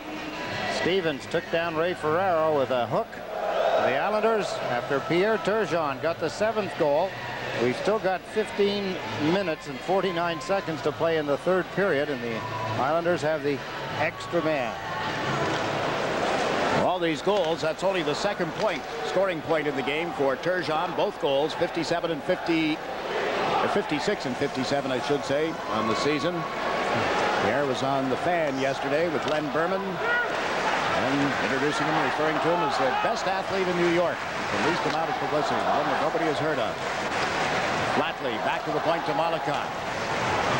And to get it to the corner, it was broken up, cleared out off the skates of Seamack. So Tom Curvers goes back. Curvers takes a look. Decides to carry it up ice. Rivers, who once wore the Devils uniform, slaps it around the boards. Flatley gets pinched on the far boards, but there's Ferraro back to Hogue in the high slot. Hogue draws a crowd, backhands the puck to Ferraro to Mollicott. Back to Hogue, walks in, shoots just wide. Mollicott holds it at the right point, then left it on the boards, and the Devils clear the zone. Now a minute remaining in this penalty to Scott Stevens. Islanders 7, Devils 5. Rivers from back of the net. Goes to the right side. This is Jeff Norton through center ice and on into the New Jersey end. Niedermeyer Slowed up a little, seemed to stumble as he turned to chase Norton. Now Norton runs into referee Van Helleman, and the Devils come up 3-on-1. Barr on the left side. Looks to Niedermeyer. There's the pass, but King knocked it away. Harry King got checked, however. Norton picks it up behind the Islanders' net. Half a minute to go in this power play for the Islanders. Norton to carry the puck. It's through center ice, pulling to the left side, and banks it around the far boards to Niedermeyer. Off him to Barr. He got checked. Eric King to Turgeon. Trying to get it to Thomas. Back to Turgeon. Now to Thomas. Thomas out of the corner. Comes through in front. There's King with a shot that didn't get through. Troop lets it go. Pad save by Billington. Beautiful stop by Billington with his right pad. Abilene at center. Came to the line. Then shot it off Fitzpatrick. And the penalty to Stevens has expired. Thomas clearing it out for the Islanders. John McLean left it. And at center ice, Nichols dumps it on into the Islanders' zone. Each team had a shot on goal with that power play for the Islanders. A 7-3 lead, favoring the New York Islanders with 13.5 minutes to play. Regulation time. Derek King has dumped it in. Billington around the end boards. Coming in after it is Delgarno. He takes a solid hit from Fetisov. Now Travis Green is checked by Bernie Nichols. Fetisov met solidly by Delgarno, and Molotov held it at the line. Gave it to Mullen. Ryan Mullen trying to set up Delgarno. It went through him. Delgarno with it now. Driver takes him to the end boards. Fetisov moves the puck up around the left side. Richer didn't get to it, but it does come outside the line, and here's Nichols. Nichols moving up on Vasky. Richer driving to the front of the net is held up by Vasky. Vasky controlling the puck. Gets away from McLean. Up the wing. Onto the stick of Delgarno. Over center ice. He'll dump it in. It's right at the end of a shift for this Islander forward line. Mullen does go into forecheck. Driver moves the puck to McLean. Goes cross ice. Down the left side is Bobby Holik. Holik met by Pilon. Pilon took Holik into the boards. Nichols goes to Pilon, who has the puck underneath him. Been held a long time, and now referee Van Helleman blows the whistle, and Holik a little concerned with the play. 12:24 left in the third period. 4-goal lead for the Islanders.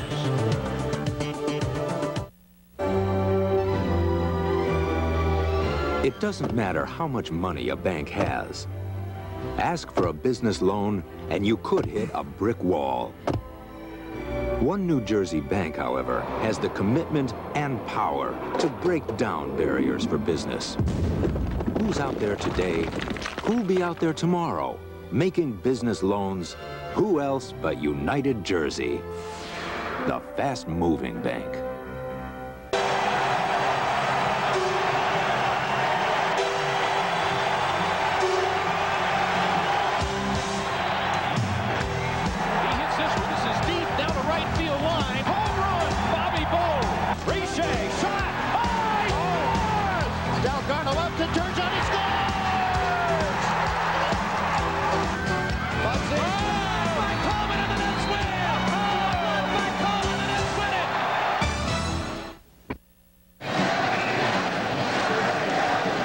Ready for a face-off to the left of Islander netminder Mark Fitzpatrick.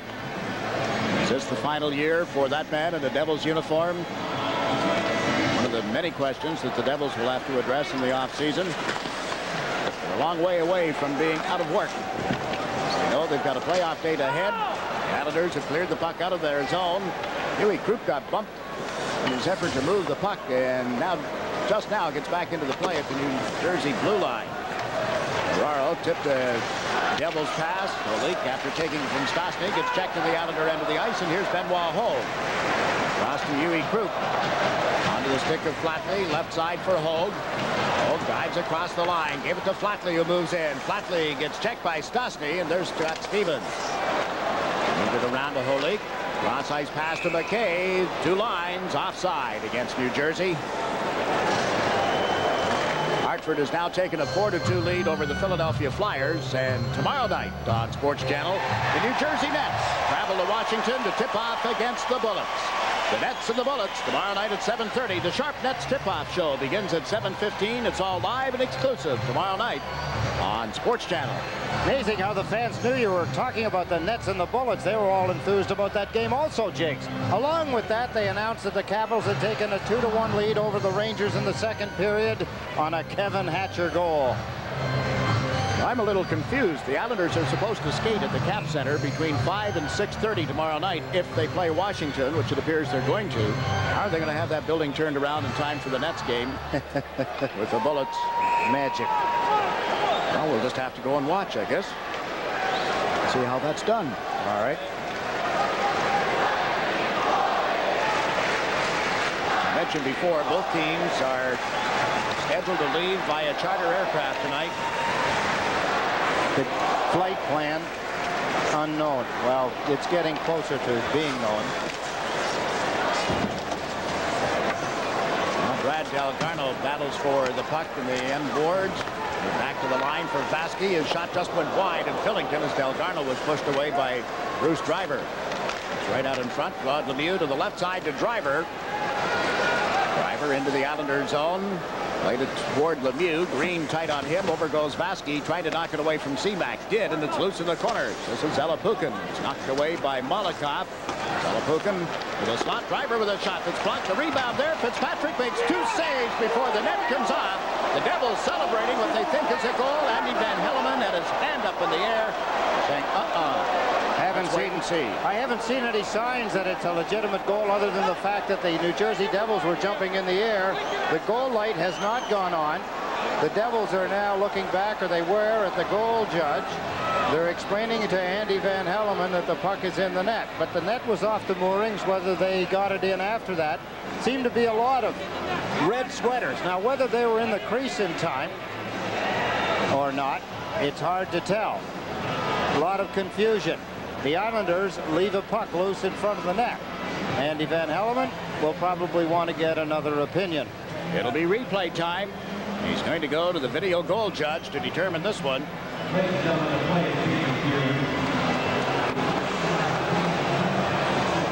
Report now that I'm getting not so much on this goal is that the practice is at the Piney Orchards rink if the Islanders do indeed go to Washington. I had seen said the Cap Center. Might have been a poor lost soul there, wouldn't I? Well, it's not far from Chadwick's, and the grub time and home early. Oh, sure. Okay. Watch the, you can actually see the puck in the air. There it goes up, up, up, up. Look at the bodies in there. Hits the crossbar, comes down, down, down, and from there, your guess is as good as mine.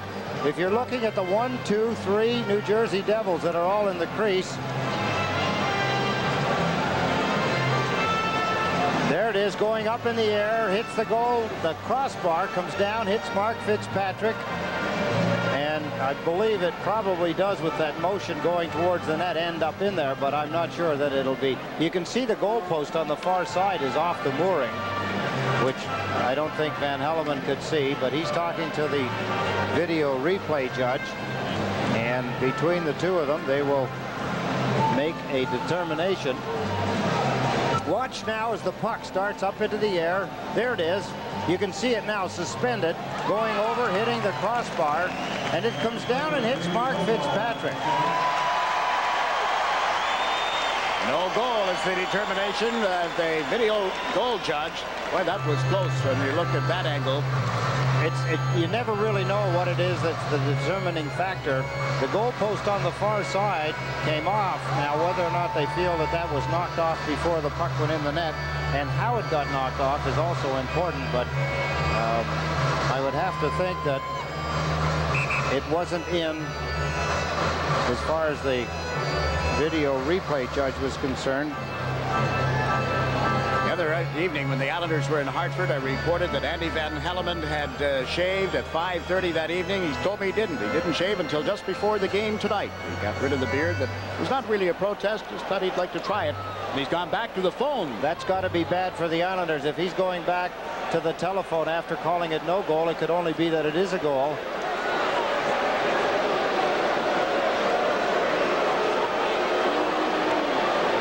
I wonder if this is the one that they are reviewing. There's the goalpost going off. It's an Islander knocking it off.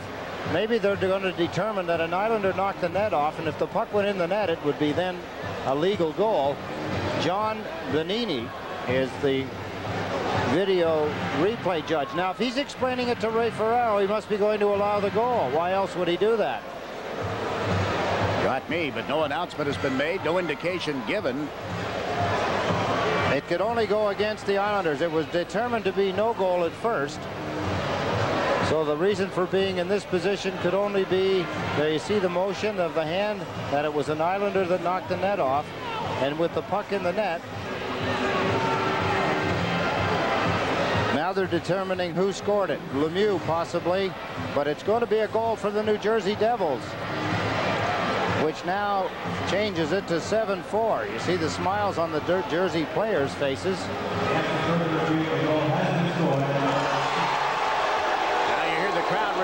To a different announcement than what they heard earlier. The goal has been awarded, and Andy Van Helleman is going over. The senior referee will explain to Al Arbor. Of course, the referee doesn't have the benefit of looking at the monitors. This is by goal judges, by off-ice officials assigned to review the videotape. I would have to believe that it was the Islander player being jolted into the goalpost, or however he got there, that knocked it off. If at first it didn't count, watch the left shoulder of the goaltender. There's Lemieux as he flips the puck. It hits the crossbar. We know that. It's hard to pick out. Then it comes down and hits Mark Fitzpatrick. Here comes the Islander player as he falls, boom, into the goalpost. But I understand that the puck at this point, wherever it is, it's underneath him. It's behind him. It was in the net. And that was in before the net came off the mooring. So that has to be an angle that John Bonini, the goal judge, must have determined after. He got to look at another replay. Al Arbor now talking with Mark Fitzpatrick, telling him, don't get excited, just settle down. Look at Tommy Fitzgerald. He's talking to him, encouraging him. Mick Vukota, words of encouragement. Don't get excited. We've got a 3-goal lead still. 10 minutes and 54 seconds remaining. Is it Zelepukin that's going to be awarded the goal? Lemieux and Driver assisting on a goal awarded to Zelepukin, his 26th of the season, 24th, excuse me. He got his 23rd earlier tonight. The Devils are right back in the Islander zone. Saw that picture of Al Arbor talking with Mark Fitzpatrick. Earlier in the season, we were critical in a couple of telecasts of Fitzpatrick seeming to blow his cool after a questionable goal, one that he disagreed with the officials on, and then gets stung by a couple of quick goals against. Here's Seaback. He's checked by Delgarno as he went to pull the trigger. Malikoff around to the left side. Brian Mullen brings the Islanders up 3-on-2. Mullen over the line. Green trying to get to the front of the net. Mullen centers. Turned aside by Billington. Seaback choked off by Thomas, and it's shot wide by Travis Green. Norton all the way back into the Islander zone. Turns on Zelepukin. Turns a second time. Nichols takes over the forechecking role, and the pass went to Pilon. Rich Pilon, as we have just passed the midway point of the third period, has dumped the puck in. Scott Stevens gets it out of there. Pilon will go back to put a stick on it. This will be an icing call against the New Jersey Devils. Al Arbor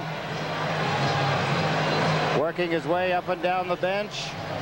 Players know what the responsibilities are. He's talking to coaches, players, thinking to himself, probably talking to himself. Herb Brooks, a beam of light. And for all intent and purpose, this is a playoff game. Fans having some fun with one of the Devils here. Devilish look about him too, wasn't there? King gets the puck back following the draw. Pilon shot is blocked. Another save. They bang in the rebound. Pierre.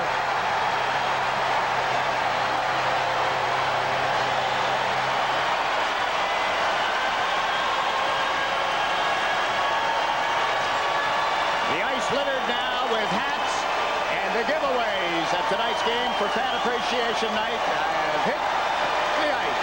And Turgeon has hit goal number 58. Will be here a while. It's an 8-4 lead. Pretty tough to tie him up, Jiggs. He's not only a finesse player, but he's strong on his feet. How many times do you remember seeing him off his feet? There's Nichols, number 19. There's Turgeon as he turns. There's the pass. There's the rebound. And as he fights his way away from Bernie Nichols, he got Nichols on the outside. He got his body between Nichols and the puck and was able to guard the puck. There's the shot, a beauty by Pilon. Good stop by Billington. The rebound, and then off his own rebound, Pierre Turgeon has tucked it in. 9.5 minutes remaining. The Devils are going to the dressing room. I guess they figure it's going to take a long time to clean this place up. But his third goal of the hockey game, 58th of the season. And the Islanders are back in control with a 4-goal lead. Not to be overly critical of any public relations staff, but having been in that area from time to time, I've never understood why in hockey and baseball and many of the sports where a giveaway item is handed out before a game, why they don't expect it to come out on the playing field at one or another time. These things should be given away as fans leave the building, or a merchandise item where fans pick them up at the store, the sponsor store, create the store traffic. This just boggles my mind to think that something like this could happen. And now both teams are going to their dressing rooms, and we'll have a delay. And you know that the fans are going to continue to throw tonight's mug out on the ice. And we will take a break here with 8 minutes and 9:39 rather remaining in the third period, and the Islanders leading 8-4. Washington, here they come.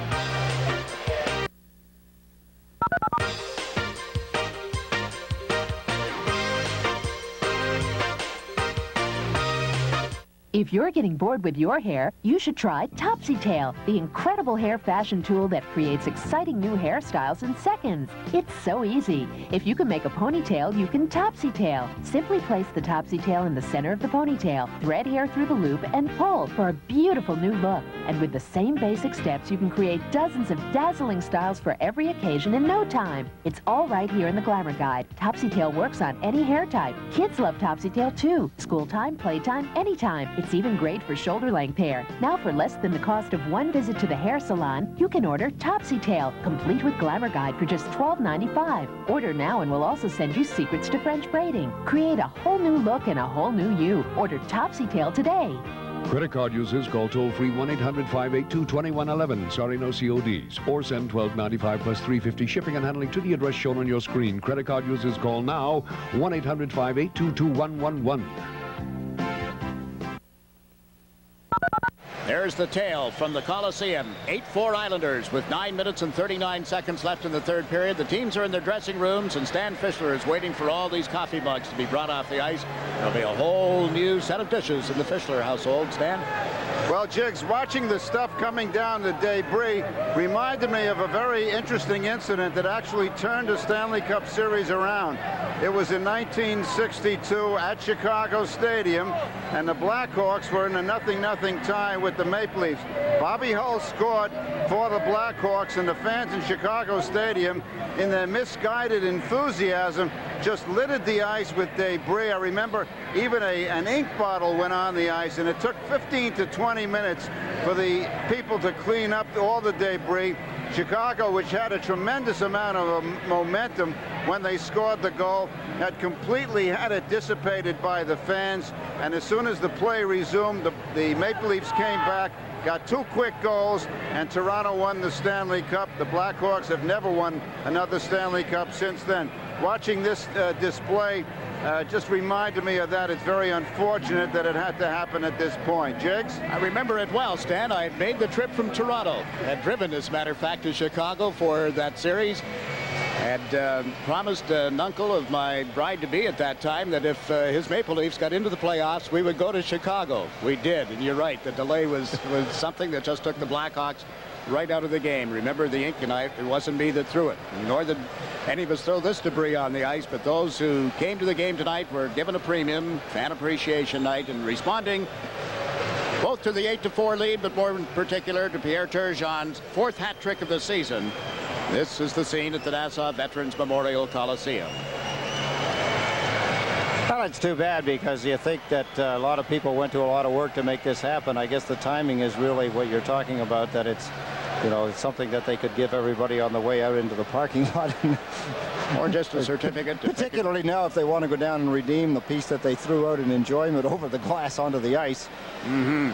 Well, 3 goals for Pierre Turgeon tonight moves him amongst the league leaders, tied with Timo Solani in total points. Solani with 76 goals, 56 assists, a new National Hockey League record for points in a season by a rookie.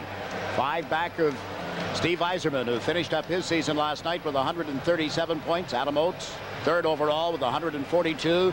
Pat LaFontaine, as the Sabres cooled off, LaFontaine ends up 12 points behind Mario Lemieux. 69 goals, 91 assists for the league's best. Well, now we look ahead to the weekend, although it's still premature perhaps with 9.5 minutes to play in the 3rd period, but it appears the Islanders will match up with the Caps and the Penguins will host the New Jersey Devils. Some thoughts on the matchups in the weekend ahead? Here's Stan. Well, Jiggs, I think right now the Islanders have one thing going for them, and that is your old friend momentum. They have to hope that Darius Kasparaitis can come back and be ready. I talked to Don Maloney about it, and he said that he thought that Darius could be ready for the start of the playoffs, which is going to be a big help. They're getting some pretty good hockey out of Jeff Norton right now, but it's going to be a big question is who Al Arbour starts in goal. My guess is that it's going to be Glenn Healy, despite the fact that Mark Fitzpatrick looks like he's going to win this game. On the Devils side, Devils fans have to worry about whether or not their club can get back in gear. One thing that the Devils have is a solid defense in name, but it's really crumbled tonight. And one of the guys who I felt really has let New Jersey down is Kasatonov. He was the guy who was the culprit on that play when Slava Fetisov was left alone on that 2-on-1. It looks to me that Kasatonov is going to be in Herb Brooks' doghouse. That means Tommy Alberline is going to be the man. But what's going to be in goal, I don't know. He's going to have to pick between Terreri and Billington. But I go back to what I said at the beginning. John McClain, key guy. Bernie Nichols, key guy. They haven't got it together. They better do it in a hurry because time is going to be running out. Jiggs? Yeah, there isn't a whole lot of time, what with a snow delay and sleepy time here at the Coliseum for that young fan. But with the games that were rescheduled tonight, it backs up the schedule in this division. And you look down the road a little bit too, Ed, with the situation that faces the team that draws Pittsburgh. They know that games 4 and 5 will be back-to-back in order to accommodate national television. Game 4 will be next Sunday. At this time, it appears to be at the Meadowlands Arena. And Game 5 would be right back at Pittsburgh, if necessary, on the Monday night. So that is an area where I don't want to say that the Patrick division is being punished, but it's not the best scenario that could have happened for the team that draws the defending Stanley Cup champion, is it? One would get the feeling that they're really working diligently to get hockey on network television again, and maybe not too concerned about some of the timing elements of it all. I can only hope that it works. Over and above the Patrick division, the matchups that we look forward to in the Adams division, the Buffalo Sabres and the Boston Bruins. And we've talked about how Buffalo has stalled, it seems, and Boston has been so red hot recently. And the Montreal Canadiens and the Quebec Nordiques, that series opens in Quebec, a battle of the province. In the Norris division, Chicago will host the St. Louis Blues, while the Toronto Maple Leafs and the Detroit Red Wings match up, Detroit having home ice, as does Chicago. Of course, the Chicago-St. Louis series opens Sunday afternoon as well, as does the series between Los Angeles and Calgary. That opens at the Olympic Saddledome Sunday afternoon for ABC, while Winnipeg and Vancouver will match up in the other. That's first versus fourth and second, third, all the way down the line. And as the debris continues to be moved from the ice surface here, a former New York Islander who his number is back in service. Darius Kasparaitis wears number 11, and Wayne Merrick, I don't recall ever throwing the hip check quite the way Darius did, but brings back some popularity to good old number 11, doesn't it? And we're talking to the folks right down there. Oh, okay. You can see the camera way out there in the. But anyway, some nice memories coming up in playoff time. After all, you did lead our alumni in scoring this year. They got a big goal there in overtime. Yes, of course. We beat the Rangers. That's what's important. Tell us some of the thoughts you had about this hockey game leading up to it and enjoying it. Well, I don't think the Devils are playing as well as they can tonight. It seems like defensively they're playing very weak, I think, and a lot of the wingers are wide open, especially in the neutral zone, and a lot of the goals that we've scored, the Islanders have scored tonight, Benoit Hogue, they've been left wide open on the left side, the weak side, and I think that defensively, it's that time of year where you really have to start thinking about the defensive part of the game. Little surprise, too, in the goaltending. Two very good goaltenders in Terreri, who was taken out at the end of the first period. We haven't heard that he's been injured. The Islanders got 3 goals, but some of the goals that seem to get in behind these two guys aren't the kinds of goals that you'd expect to see scored in this kind of a game or any NHL game. Yeah, definitely, Eddie. These guys are two pretty good top-notch goaltenders. But you got to give the Islanders a lot of credit. The last goal by Turgeon, just hard work, and it makes such a big difference when the Islanders are playing with enthusiasm. And as you know, when you're out there and you're working and you feel good and you're working, and that enthusiasm's there, a lot of things can happen, and they're playing pretty good. Before you go away, Wayne, yes. It's like old times. Stan's got a question for you. Oh, good. Hi, Stan. Wayne, what I would like to know is if you're Al Arbour, who are you going to start in goal in the playoffs? What's the starting goalie? Boy, that's a tough one. I know it's tough, but give me an answer. All right, I think you should go with Mark Fitzpatrick. I like the way he's playing tonight, and give him a shot in the first game. Despite the fact that he's given up a bunch of goals? Well, I think it's not a very good defensive game tonight. It seems like it's a real shootout here tonight, and it worries me a little bit. I'm sure it does Al Arbour with the amount of goals that have been scored. I don't think he likes to see that many. Wayne, if they play Washington, give me the result of the series. I think they'll beat Washington. They've had a good record against them this year, particularly in their building. I think they can beat them, and I think they can do it in 6 games. Thanks, Wayne. Any particular fond memories of Washington for you? Well, it was always great, terrific hockey games playing against Washington. They've always had such competitive teams. I just think generally, I always tell people that the big thing with playing in the spring is winning the Stanley Cup, and those are my biggest memories. And I always remember Washington. They seem to always be the first round. Well, it was it. For years there, you played Washington the last couple of games of the regular season, and then went in and played them in the playoffs. And it was some of the better teams that Washington had, but they were just up against a powerhouse that you fellas put out against them. Oh, definitely. Eddie, we had some great teams, and they definitely played well. They've always been real competitive. Listen, it's nice to see you at the hockey game, as I'm sure we see a lot of you, but thanks for the wonderful year we had with the alumni. Thanks, Eddie. Thanks a lot. And we'll be listening to Wayne on the way home as he hosts his radio show on WGBB following the game, following every home game. Always good to see number 11. Well, you saw the change in goaltending. Chris Terreri, who started the game and gave up 3 goals in the opening period on 11 shots, is back in. The Islanders have had only 25 shots on goal and scored on 8 of them. The Devils have had 30 shots, beating Mark Fitzpatrick 4 times. So it's an 8-4 hockey game. And at 5 after 10 this Friday night, it's underway again. Understand there are flood warnings and watches in effect throughout this area as they're predicting a heavy rainfall between now and 1:30 a.m. And you just saw Pierre Turgeon try to put a raindrop on Terreri. The Devils are out of the zone.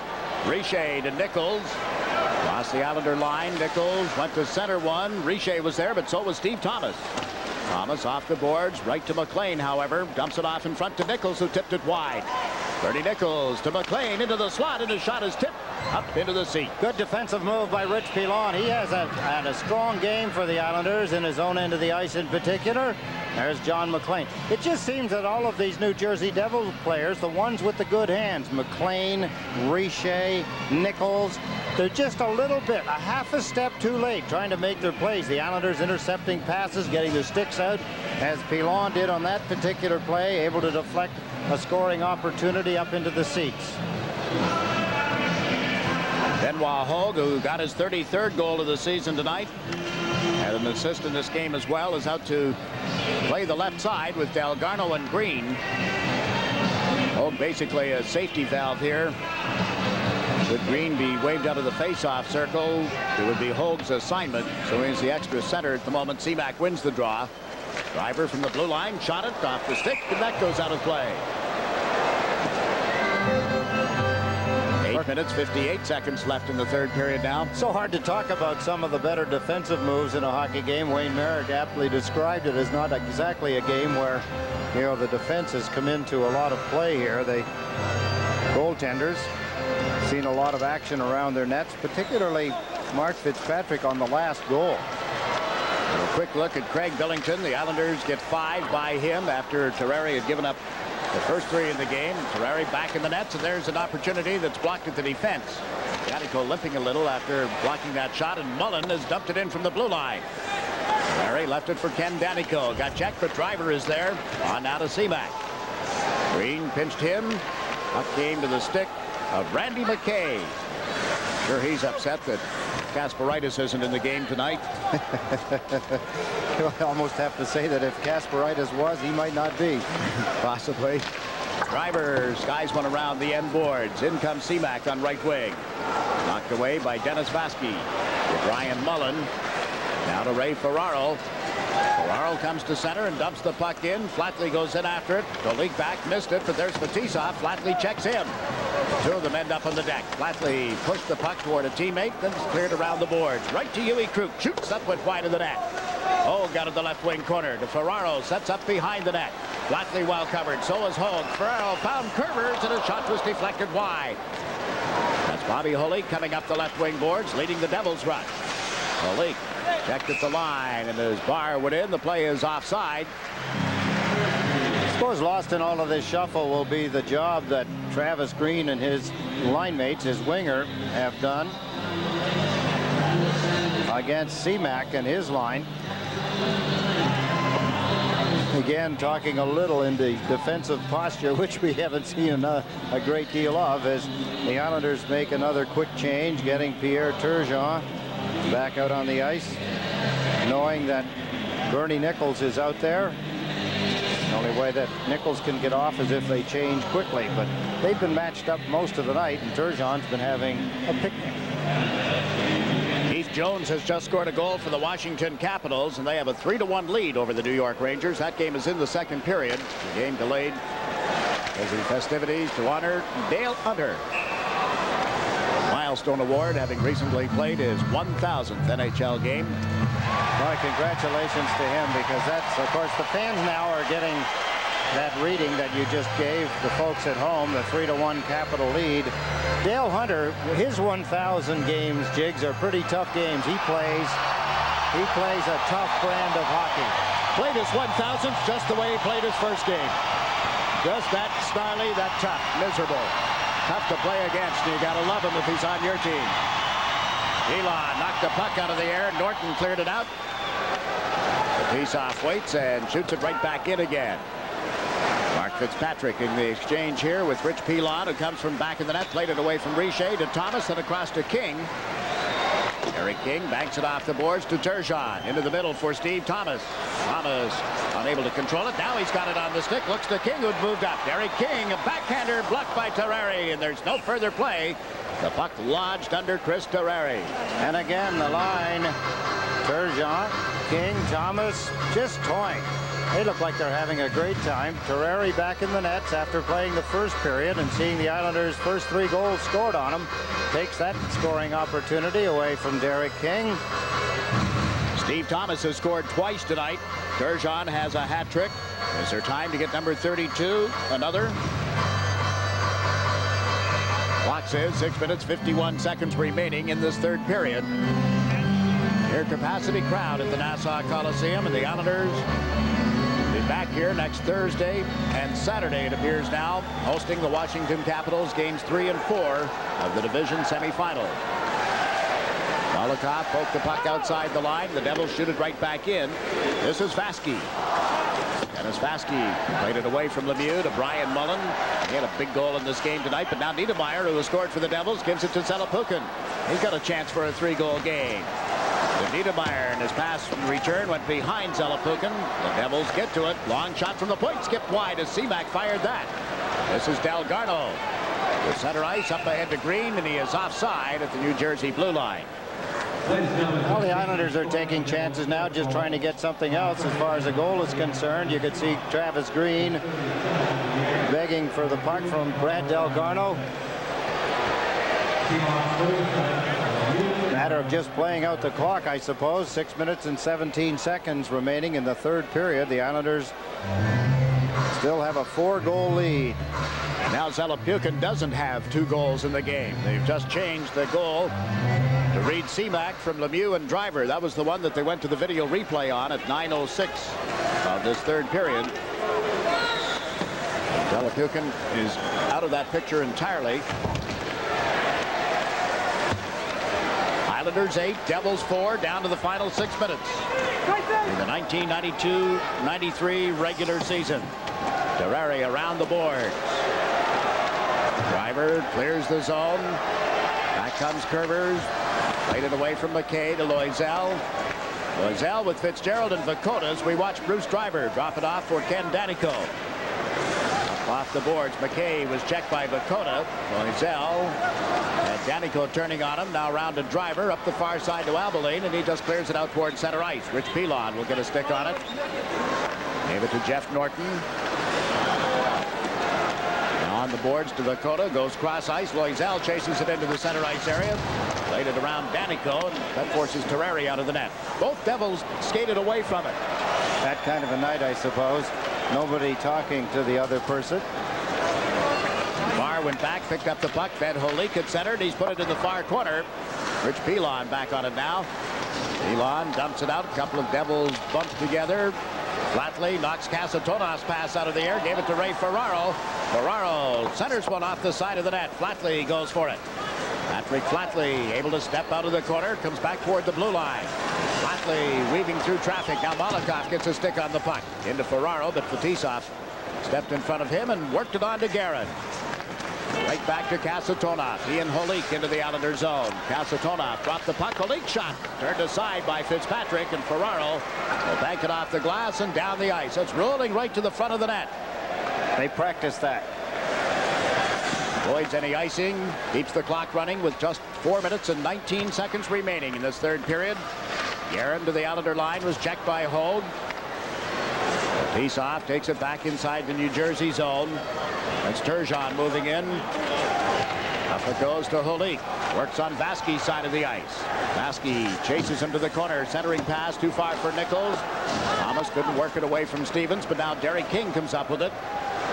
That's to the left side on Nichols. And then King trying to dump it in and hit the defenseman Niedermeyer. And linesman Bob Hodges went down heavily. That's McLean centering it in front. It was Wayne Bonney. My apologies to Bob Hodges. It was the other linesman, Wayne Bonney, who had tumbled to the deck. Joe Hodges won't appreciate that, but I apologize. The puck comes out in front of the net, and Huey Crute works it up ahead for Turgeon. Off his stick, right back into McLean. Fires off the wing, and it was tipped by Turgeon. Held by Stevens. Dumped it off in front of the net, and Crute failed to get it out. This is Stevens up the slot. They had 2 Devils standing in front of the net and couldn't thread the needle. Derek King pulls the puck off the boards and shoots it down the ice. This one goes through the goal crease, so we don't get a whistle this time either. Keep the clock running. I guess that's what the players wanted to do. Both teams. Final 3 minutes of play. The Islanders will leave following the game. Head for Landover, Maryland. And one more playoff round with the Washington Capitals. Last time they met, they went the full distance. In fact, it went beyond that into the 4th overtime period. That was then. This is now. Travis Green, who has been a long time without a goal, centers one, turned aside by Terrari. Niedermeyer pulled it away from Dalgarno. John McLean, he's checked by Green. McLean got it on the stick again, flips it up in the air, and back goes Pilon. Richard Pilon with some of this crowd singing the goodbye song, the na-na-na. Well, who knows? Who knows? They may be back. Trying to be diplomatic to both teams, you say that. Just hope that they'll meet one more time. There's a chance. What a save. Fitzpatrick got enough of it. The post came into play as well as Lemieux. Came within an eyelash of scoring for the Devils. Lemieux has been their leading point getter. 30 goals and 50 assists coming into tonight's game. Final 2 minutes tick off. Devils at center ice. Shot went off Claude Loisel, and Vladimir Malakoff moves it up the left side. Here's Fitzgerald over the line, colliding with Danico. Driver chases down the puck. Made it up ahead. Holik. Lemieux. Holik off the right side. Shoots one that hit the outside of the net. Huey Krug. So Flatley in the chant now is third place. Third pace. The Islanders are going to be called for icing as Danico touches up. It's waved off. Still got some business to do, and we'll get that chance as the puck goes into the Islander players bench. Back right after this.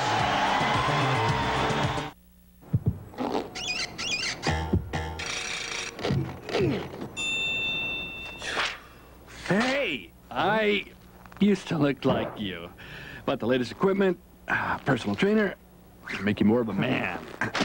See, I had a brother that used to flick me, be right here, ouch, you know, and anyway, we have a free trial offer. We got a deal? The 9X Yellow Pages. It's surprising what the ads can tell you. This book, I could rip in half. It's Toyota's annual awards.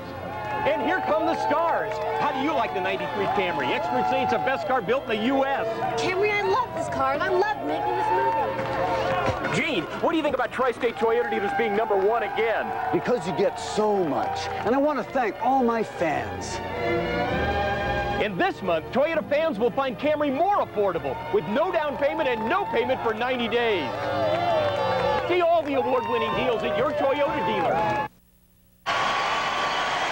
There is an ovation going on at the Nassau Coliseum as we're into the final minute of play. The Islanders leading the Devils 8-4.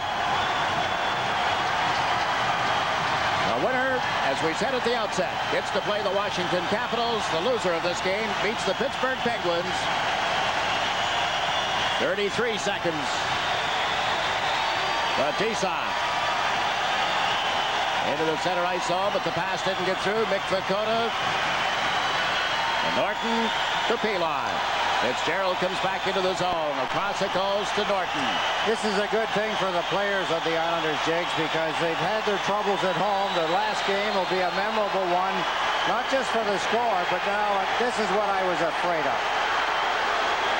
Mick Vakota and Randy McKay just couldn't get out of here without this. 6.1 tenths of a second left. This will be the 19th victory on home ice this season. 20th overall when you count or factor in the neutral site game. You know, I keep thinking that if this is part of hockey, why don't they keep the clock running? Food for thought. 2 takedowns for Vakota. Rope him up. And let's get the judge's report and get out of here. Yeah, this is exactly what this game didn't need. Vakota had already had a 10-minute misconduct earlier tonight. He's shaken up a little bit, as you see. Favoring his left hand and those congratulations from his teammates. Randy McKay saluted by his teammates naturally as he heads off the ice.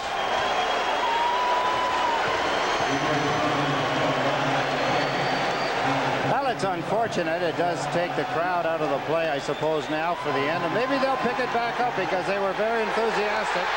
Well, we're not finished yet. Barr and Pilon. Earlier tonight, I had toyed with the note of mentioning that last season, the Islanders have been involved in 74 major penalties for fighting and only 41 this season with 4 additional games. And now we've got more.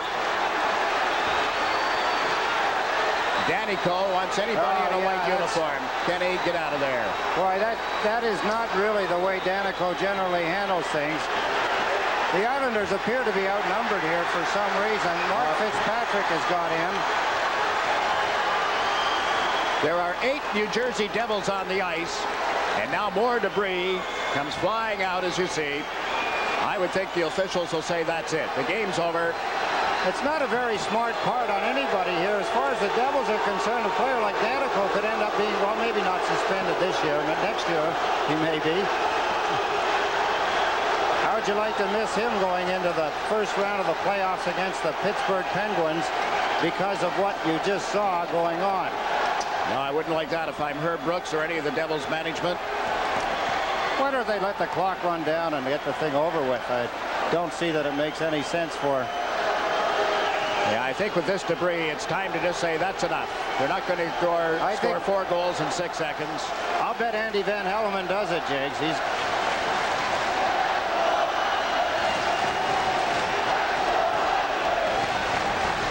Well, it gets the fans and everybody going. I think Van Hellemond is now going over to talk to Herb Brooks and say, do you have any objections? Drop the puck. I think that's what he's going to do. Van Hellemond is trying to get... He'll just tell the players not to move too far and step on anything and get injured. So just drop the puck and start the clock. Wise move. You see the linesman, Bob Hodges, saying here, right, get the clock ready to start there. The puck's dropped. There goes the clock. Smart move. A yay for referee Andy Van Hellemond and his officiating staff. The Islanders come pouring off the bench, waving their sticks, saluting the crowd, saluting Mark Fitzpatrick as well. It'll be the Islanders and the Capitals, official now. Opening Sunday night at 7. We'll have it for you on Sports Channel every game. The Islanders and the Capitals here on Sports Channel. Sunday night at 7. Tuesday night at 7:30. Back here at home on Thursday and Saturday of next week. Here's the dates now. The Islanders and the Capitals series.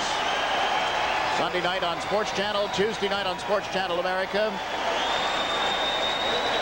And on Tuesday night on Sports Channel, the Devils game 2 of their series with the Pittsburgh Penguins. That's on Sports Channel Tuesday night. The Islanders on Sports Channel America, subject to league restrictions, as you see, and check the listings in your area. But the matchups took us all the way through to game 84 before they were determined. And really, the Islanders determined it early tonight. They got a 3-0 lead in the first period and go on to an 8-4 win. And the Islanders, with an identical record of 40 wins, 37 losses, and 7 ties with New Jersey. So the tiebreaker comes into play. While the record on the regular season is even, the tiebreaker is decided by the head-to-head confrontations, throwing out the extra game, which was played at New Jersey in the first game. Devils won that. So the Islanders win the season series 5-1. The New York Islanders also win the Metro Mug with a record of 9 wins, 4 losses, and 1 tie in games head-to-head against the Devils and the Rangers. Devils 6-7-1. Rangers 4-8-2. The final tonight, the Islanders 8, the Devils 4. Back with more right after this.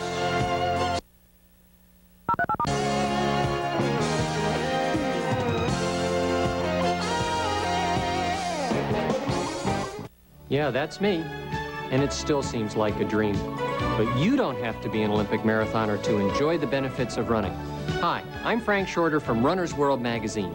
Did you know that in as little as 20 minutes, 3 times a week, you can trim down, shape up, and have more energy than you ever thought possible? This free book shows you how. It's filled with super training tips for stronger and smoother running. And it's yours free, just for trying Runner's World. Every month, Runner's World tells you all about high-energy meals, training secrets, staying healthy, even buying the perfect running shoes. Call now for your no-risk trial subscription to Runner's World. You'll get 12 big issues for almost half off the cover price. Just 3 payments of $5.99. There's no obligation. If you're not completely satisfied, get back every penny you paid. And with your paid subscription, you'll receive the exclusive Runner's World training log. Call the toll-free number on your screen now. Breakthroughs in technology have made it possible for automotive designers to create for the driver one of the safest environments ever. At Eagle, we've taken that technology and moved it a little to the right. Introducing Vision from Eagle with standard drivers and passenger side airbags. See one today at your Jeep and Eagle dealer.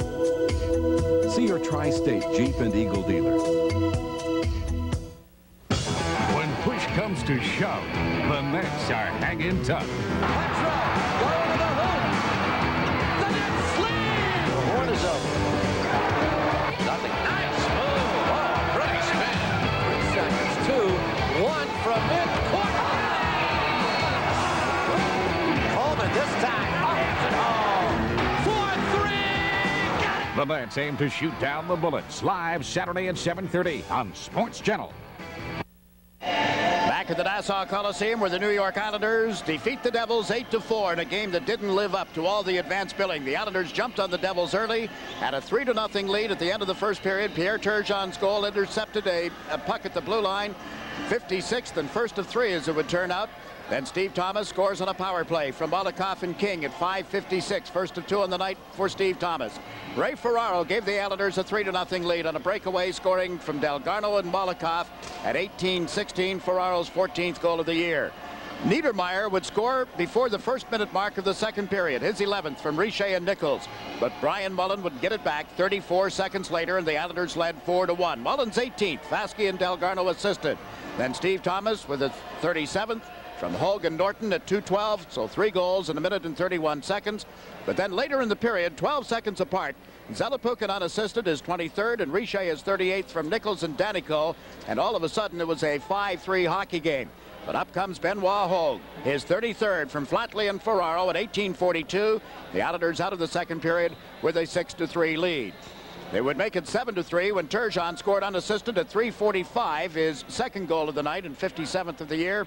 Seamack credited with a goal that they had to go to the video replay on. Seamack from Lemieux and Driver at 9:06, but then Turgeon right back a minute and 15 seconds later, completing the hat trick. King and Pilon assist, and that set off the explosion. Debris on the ice, caps as well. A long delay as it was cleared up. Neither team scored after that. Terreri came back into play the balance of the third period, and here are your shot totals. 11-7 Islanders in the first. They're outshot in the second and third, and the Devils had 33 shots tonight to the Islanders 27. But the goaltending for the Devils didn't keep them in the hockey game, and they just could not stop Pierre Turgeon. Maybe Stan Fischler can. I can't stop this guy. I don't want to stop the guy. First of all, congratulations on a super game, but I felt that the key was that the Islanders jumped right on the Devils early, and Pierre got that first goal, and I thought that that really set the tone of the game. What were your feelings about the game? Yeah, I think, like you said, we scored the first goal, and we just built on that, and we had 3 goals ahead of them for a while, so it's kind of nice and good to have a few goals ahead, so you can't make the team go down a little bit more and think about, well, what are they going to do or whatever. So that was the key of the game. I think we scored 3 goals, and we're ahead of 3 goals all game, and there's the key there. Well, goal number 3 set off a thunder of hats and cups, and we're going to take a look at the goal. Tell me about the play. Well, I just put the face-off in the back, and I think Jeff Pilon just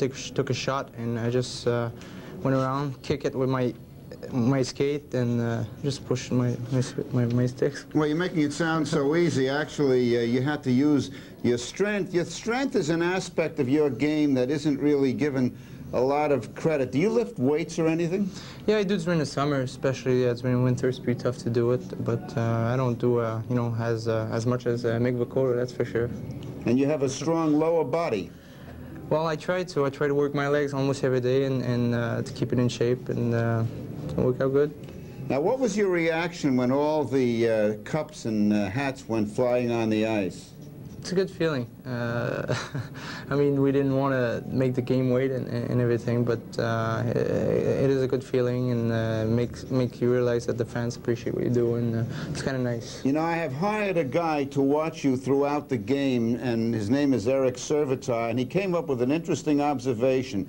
Tonight, on the first goal, you took a slap shot, and you almost never slapped the puck. That was the goal. Tell me about it. Was that unusual? Well, there's a guy coming right to me and lost the puck, so I took the puck and went on the side. And like you said, I never take slap shot. And in the same time, the puck was standing up, and I just give it a whack, and just turned out good. Just went in the net. And the second goal, you had to play tough to make it possible. Remember that one? Well, yeah, the guy was going from behind the net. I don't think he was expecting a guy from behind him, and I just lifted up his sticks and came back from the other side of the post and put it between his legs. Super game, super season, and good luck in the playoffs. Thanks a lot. Jiggs? Thanks. Yeah, a lot of people are going to be watching Pierre Turgeon, Thomas, and King, how that line does, how the Islanders approach the series now with the Washington Capitals. Regular season numbers being what they are, so much of what the future demands and calls for more comes out of playoff hockey. Something that could be significant too, Jiggs, is that we've talked about before with this Islander team whenever they've had a significant one line. But I thought tonight Benoit Hogue, Ray Ferraro, Flatley had played a significant role as well. They're going to need that line as a scoring line to come in behind Turgeon so that they can't just key on one line. And then Green, his job on CMAC tonight, I thought he did a pretty good a job. And it's hard to tell in this kind of a hockey game individual efforts as far as defensive moves are concerned. But CMAC didn't get the room with his line that he might have gotten, say, against the Pittsburgh Penguins. I think back to the first period, too, when Brad Delgarno took the body a couple of times, laid some big hits, laid out a couple of guys, and just seemed to set the tempo from there on. That's an excellent point. He did that all night long, and that's important because in playoff hockey you've got to have that. Now we have to have a note for Old Spice on the player who made the difference in this game. I don't think there's any doubt in anybody's mind. The player that made the difference is the guy that got the first goal. He got 2 unassisted goals in the hockey game. Stan's interview a moment ago, Mr. Everything, Pierre Turgeon, the Old Spice player of the hockey game. He made the difference. There were some pretty goals in this 8-4 Islander win over the New Jersey Devils tonight. Any of those? Well, obviously, one of them's got to come up here as our Budweiser play of the game. It was a pretty goal, you're right, Jiggs, but it was a very important one, I thought, for the Islanders because they had just lost their 3-0 lead quickly at the beginning of the period. You'll remember Niedermeyer had scored 11 seconds into the third, or 41 seconds, excuse me, into the second period, and coming off of that, Brian Mullen pulled up in front of the net. There was the rebound, and he just off balance jammed a beautiful shot into the lower right-hand corner. That regained a 3-goal lead for the Islanders, made it 4-1, and that is the Budweiser play of the hockey game. So this one is over, an 8-4 Islander win. We'll check the other 2 games and have the skinny on tonight's contest right after this. Isn't camping a fun sport? But when I go camping, the bears put their food up in the trees. But the Sports Authority makes camping easy. They've got everyday low prices on everything. Their camping department's the size of the Grand Canyon. And the bears at the Sports Authority, they're so friendly. Pork and beans, that's my favorite. The Sports Authority. You've never seen anything quite like it. Hey, could you guys open this for me? We drove an engine 200,000 grueling miles using Mobil 1. Then we ripped it apart. What did we find? Nothing. Nothing. Virtually no engine wear. What kept these vital engine parts like new? This part. Advanced Formula Mobil 1. It keeps your engine running like new.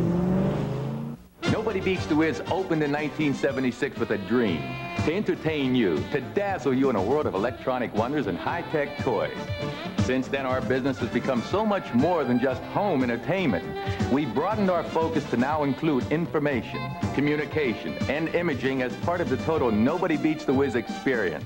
As we continue to change and grow, we want to take time to thank you, because it is thanks to you, our customers, that nobody beats the Wiz.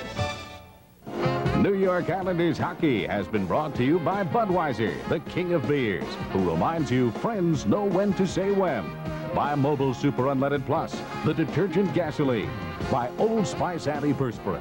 For great odor protection, now you've got proof, not promises. By Nobody Beats the Wiz Home Entertainment Centers. For everything in home electronics, music, and movies, Nobody Beats the Wiz.